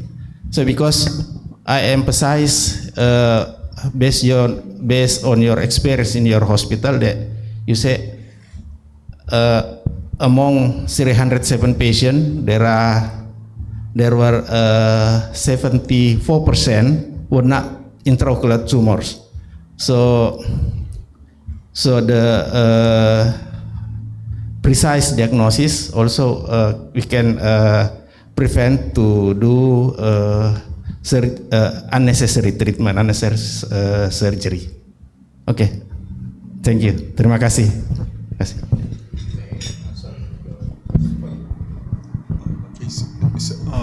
So if I understood your So the question is the swept source OCT. how deep can we go into the choroid? All right, and then it can be distinguished between this is the mass from the choroidal or mass from the subretina or the retina. Right. So I think with the swept source OCT, you can definitely make the distinction if it's from the subretinal area. But if the choroidal origin tumor is too large, you might not get a complete picture of the posterior contour of the choroidal melanoma.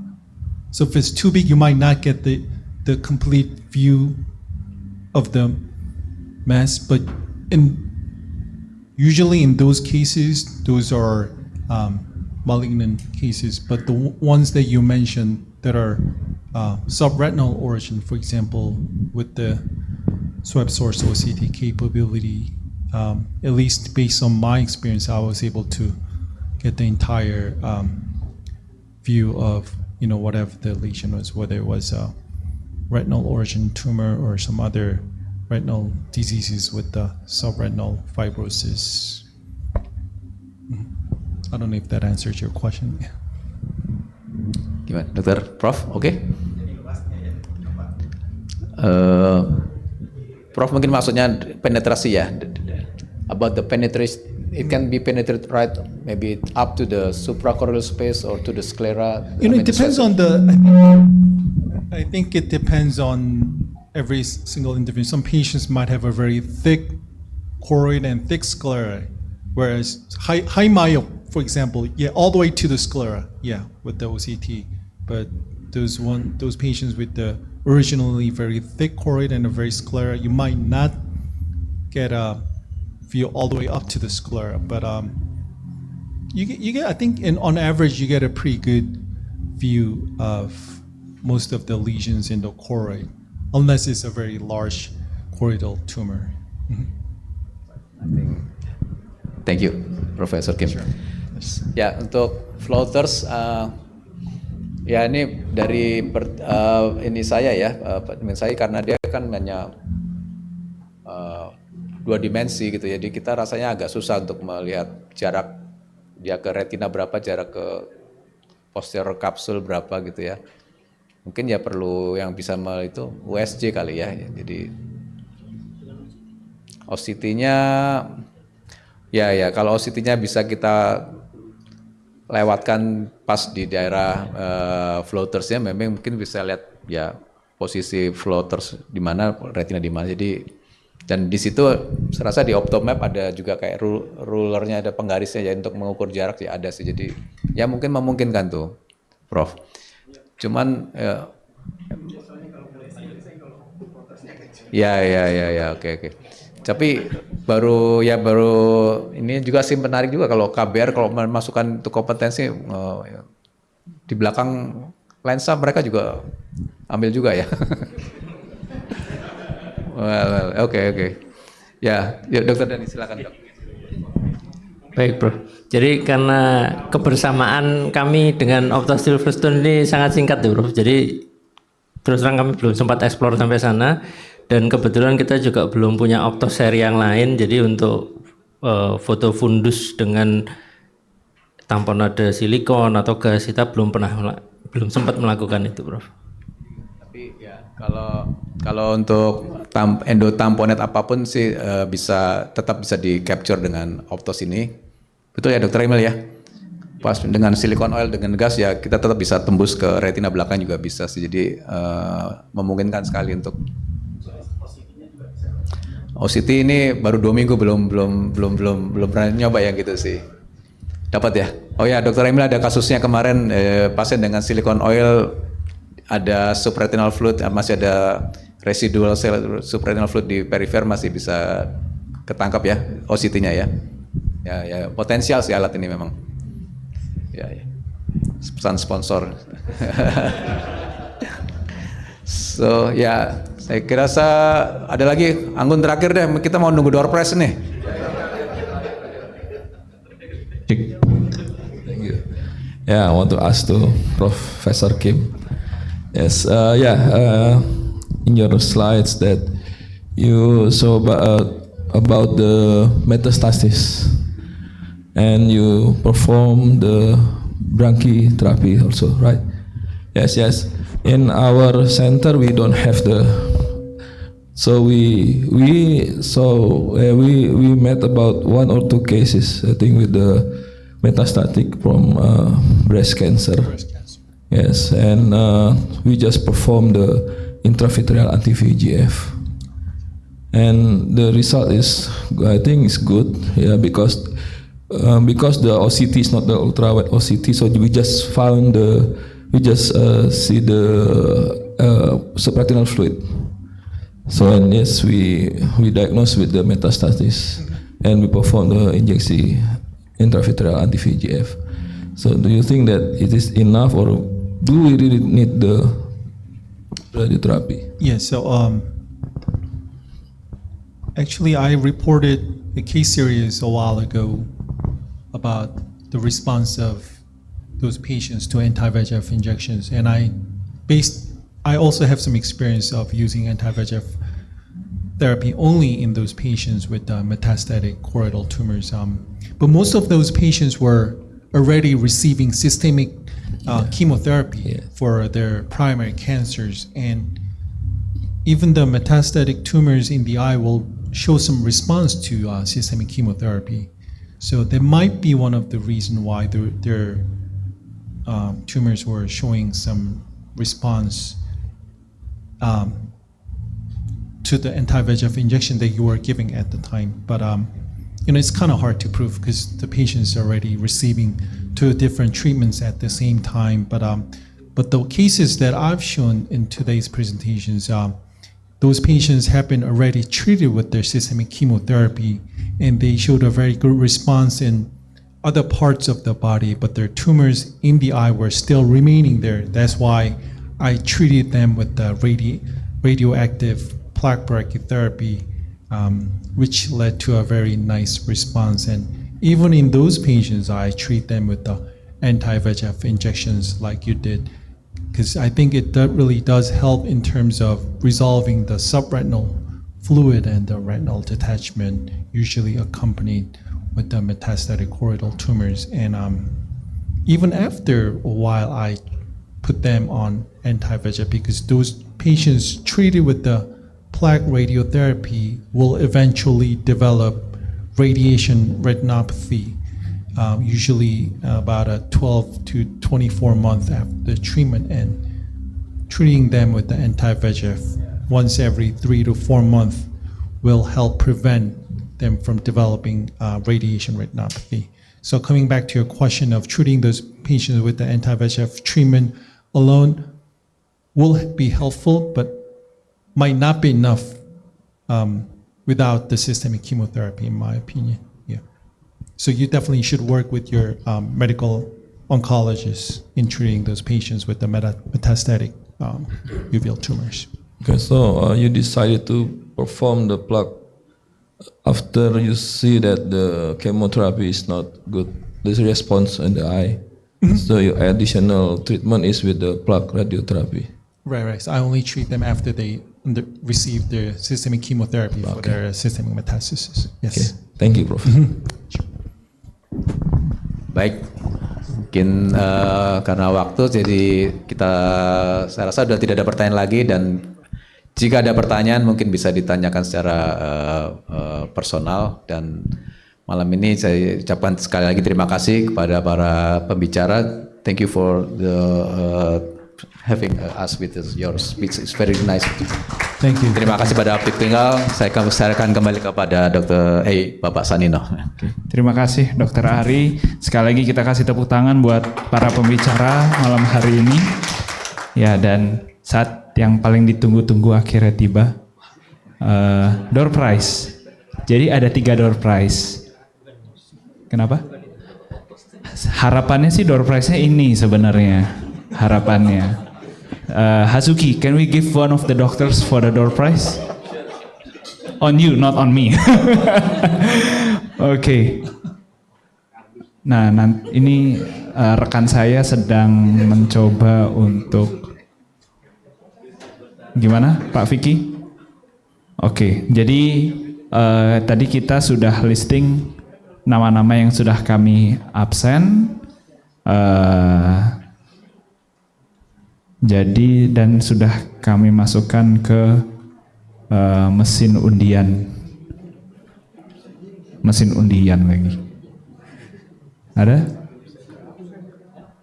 Oke, keren. Kok hilang?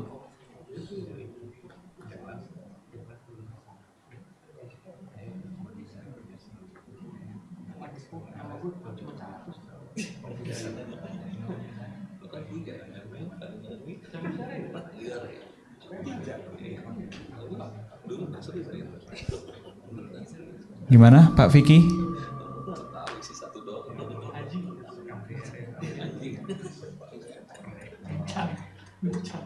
Oh, internetnya mati sebentar ya.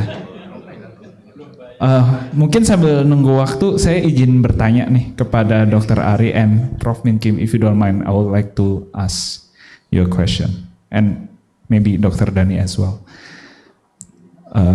Of course, as a retina specialist, I think having an Optos is a wonderful advantage. But do you think other subspecialties should also do an Optos imaging whenever a patient came into their clinic, or just specifically for retina patients? Well, I think in my opinion, Optos will be more useful for non-retina specialists. Yeah, general ophthalmologists actually, because they're not trained specifically for all these different retinal pathologies. So I think it will just make their job so much easier by having an Optos in their clinic, so they can, like you said, can see more, diagnose. By seeing more lesions, especially in the periphery, you can make more diagnoses, which will lead to an earlier detection of, whether it's a retinal break, peripheral tumors, anything that might have been missed by many general ophthalmologists who might not be trained in retina specialties, I think. So I think it will be more useful for general ophthalmologists. Okay. What about Dr. Ari and Dr. Dhani? I think I will also agree with what the Professor Min Kim say about general ophthalmologist ya. Jadi saya rasa bisa bermanfaat juga. Jadi mungkin sedikit cerita saja, kalau di KMN kita pakai Optos pertama kali itu juga karena ownernya Dr. Syakon itu iseng-iseng waktu di EEO, katanya di exhibition lihat Optos pertama kali, coba gitu di foto, dan yang ternyata ditemukan ada break. Jadi beliau sendiri mengalami break, jadi langsung pulang ke Indonesia minta di laser gitu. Jadi setelah itu pesen Optos dari Optik Tunggal. Jadi semuanya, jadi sekarang itu semua kalau di KMN semua pasien baru lah ya itu di Optos. Ya, dan tadi juga beberapa slide yang saya sampaikan tadi termasuk yang yang tadi tentang austerity hyalosis, floaters itu juga itu slide waktu saya waktu itu berbicara di INA CRS meeting yang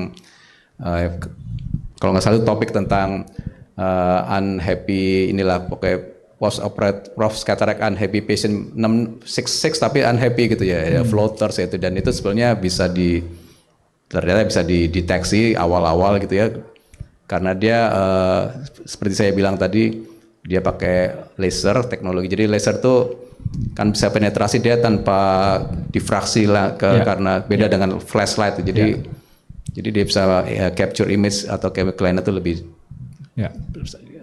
bagus gitu, dan itu tadi saya mungkin sejak pakai yang ini 2 minggu kesan saya pakai Silverstone itu ya, saya sudah tahu diagnosisnya pasien lebih dulu daripada sebelum ketemu pasiennya gitu.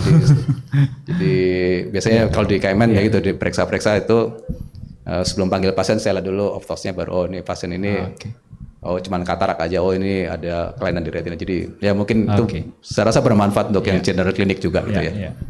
Dokter Dhani mungkin ada tambahan? Baik, terima kasih. Jadi saya juga sepakat bahwa Optos ini akan sangat membantu kepada teman-teman.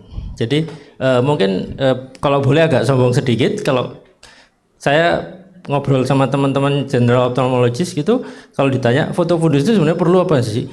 Menurut saya, bagi kita orang-orang retina, foto fundus itu tidak mutlak, karena kita bisa melihat sendiri kan. Nah, jadi ini justru yang diperlukan untuk teman-teman yang general ophthalmologist, supaya mereka yang skill untuk melihat retina secara menyeluruhnya belum sebaik kita, mereka akan bisa melihat kelainan di situ. Akan memudahkan mereka sebenarnya pasien ini harus ke subspesialis mana gitu.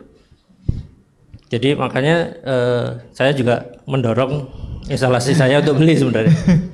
Jadi untuk teman-teman dokter umum supaya terutama di retina saya itu tidak menumpuk pasien yang dikirim ke retina tapi sebenarnya tidak ada gangguan retina. Gitu. Oke. Terima kasih. Oke. Oh ya, silakan Prof. Iksan.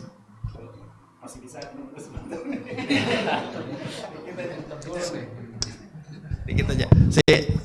Betul ya. Saya justru bertanya, apakah alat ini bisa integrated atau bridging ke artificial intelligence. Jadi begini, saya pernah dapat pasien ya dari Singapura, cuma memperlihatkan foto fundus, tapi itu sudah dibaca dia sama AI. Yang tanda tangan itu dokter umum, RMO. Iya, jadi hasil foto fundus itu sudah diinterpretasikan oleh artificial intelligence. Jadi ini terdapat bercak seperti ini dan ini mendukung ke arah moderate NPDR. Yang tanda tangan bukan dokter mata. Jadi itu sepertinya dokternya sisa tanda tangan tapi interpretasi itu oleh artificial intelligence. Nah ini bisa enggak bridging ke situ? Nah, ya. Saya izin jawab ya, Prof. Iksan ya. Hazuki, I suppose Optos has no plans of integrating the results with AI results as of now. Ya, no. Untuk sementara belum, Prof. Iksan.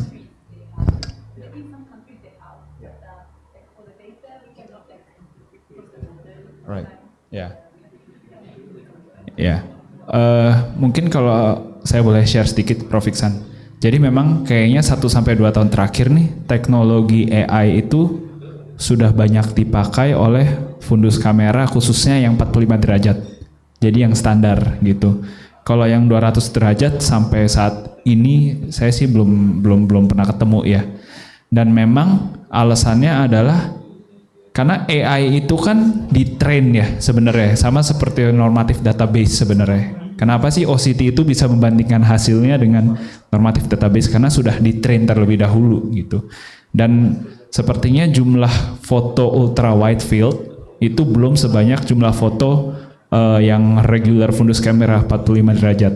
Jadi mungkin 2-3 tahun lagi kita nggak tahu ya, never say never. Cuman kalau untuk sekarang sih kebanyakan AI memang baru support untuk yang 45 derajat itu. Kurang begitu sih, Prof. Ya. Oke. Door prize, oke. Jadi di sini sudah. Do we get free Optus? Do we get free Optus? Oh, I wish. So, nama semua dokter yang hadir di ruangan ini sudah masuk ke dalam sini, and I think including Prof Min Kim and Dr. Ari and Dr. Dani. So everyone gets a fair chance. Jadi door prize pertama adalah sunglass dari Optik Tunggal. Mungkin Mas Vicky bisa diputar. Berapa kali panggilan supaya tidak hangus?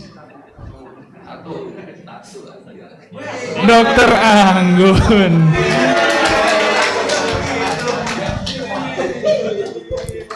Iya, Dokter Anggun tuh setiap event Optik Tunggal nih bisa ini ya. Mungkin bisa. Nanti standby di situ dulu ya dok ya. Nanti kita langsung foto bareng-bareng. Mungkin kita langsung ke pemenang berikutnya, Mas Vicky. Iya, remove. Iya. Oke, siap. Kita panggilkan pemenang berikutnya. Masih sunglass dari Optik Tunggal.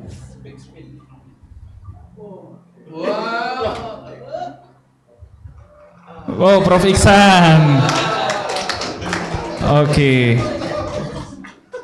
Silakan Prof Iksan, boleh maju ke depan.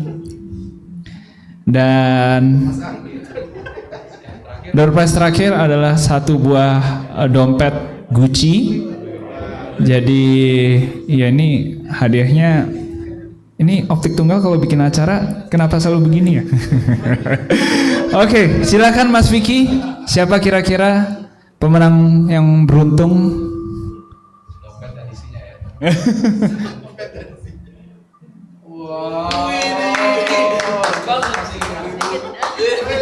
Dokter Masnia. Silahkan dok, boleh maju ke depan. Oke. Mungkin ya.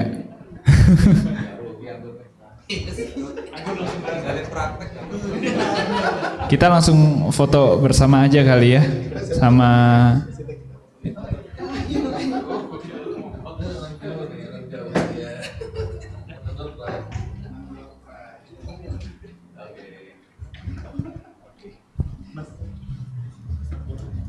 Oke, mungkin boleh sambil difoto.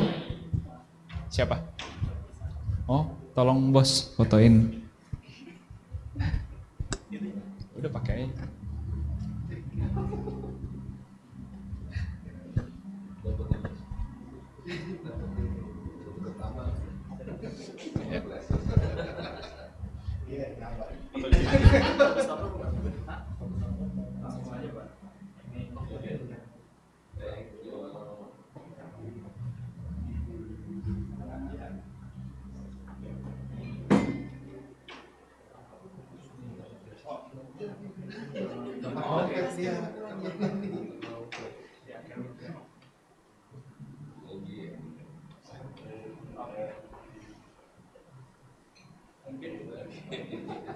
Can we take pictures together? Yeah. Yeah.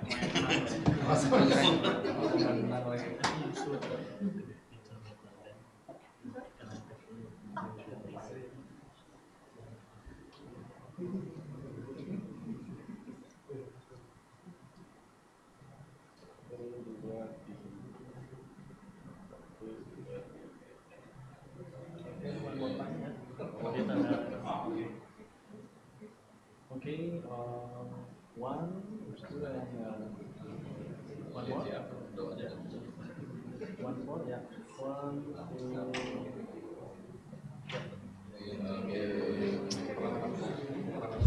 Oke, berarti dengan ini saya tutup acara malam hari ini. Mewakili Optik Tunggal juga kami mohon maaf jika ada salah kata-kata selama pelaksanaan sampai persiapannya. Terima kasih dan selamat malam. Mungkin sebelum meninggalkan ruangan kita boleh foto bersama dulu ya, Dok. di depan.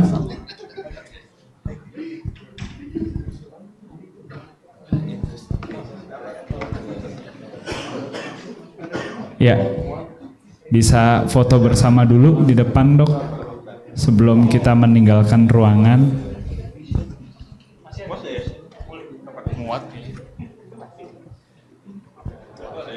Foto lagi rame-rame, Dok.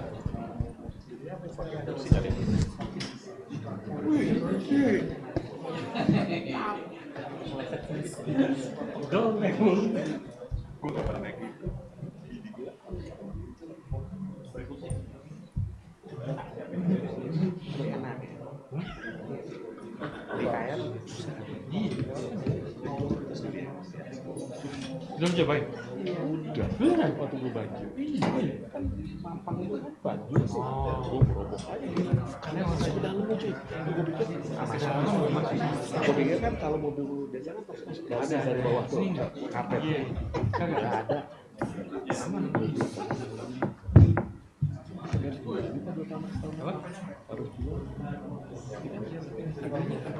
Ini udah apa baterainya? Baterainya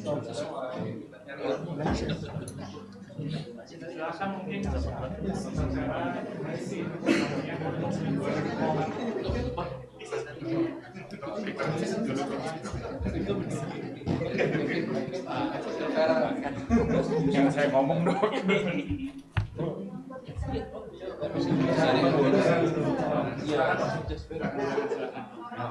Anggun, udah.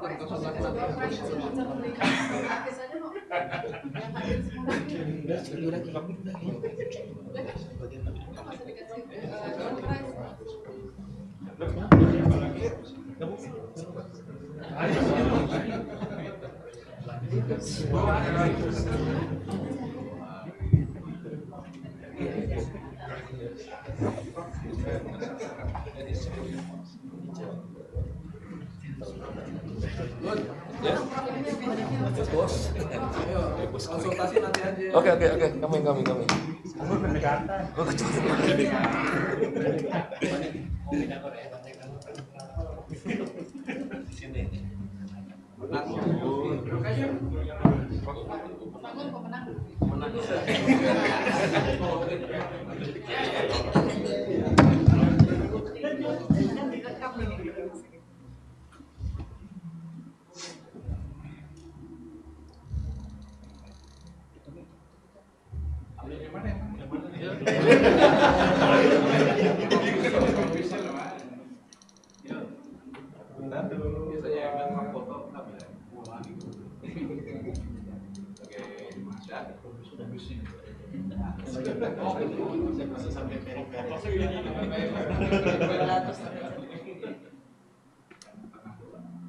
Oke, 1, 2, mungkin bilang optos gitu ya.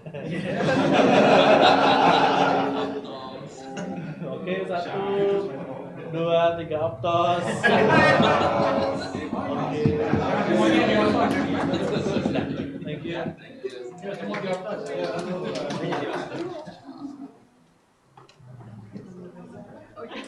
No, thank you. Thank you, Dok. Oke, semuanya ya.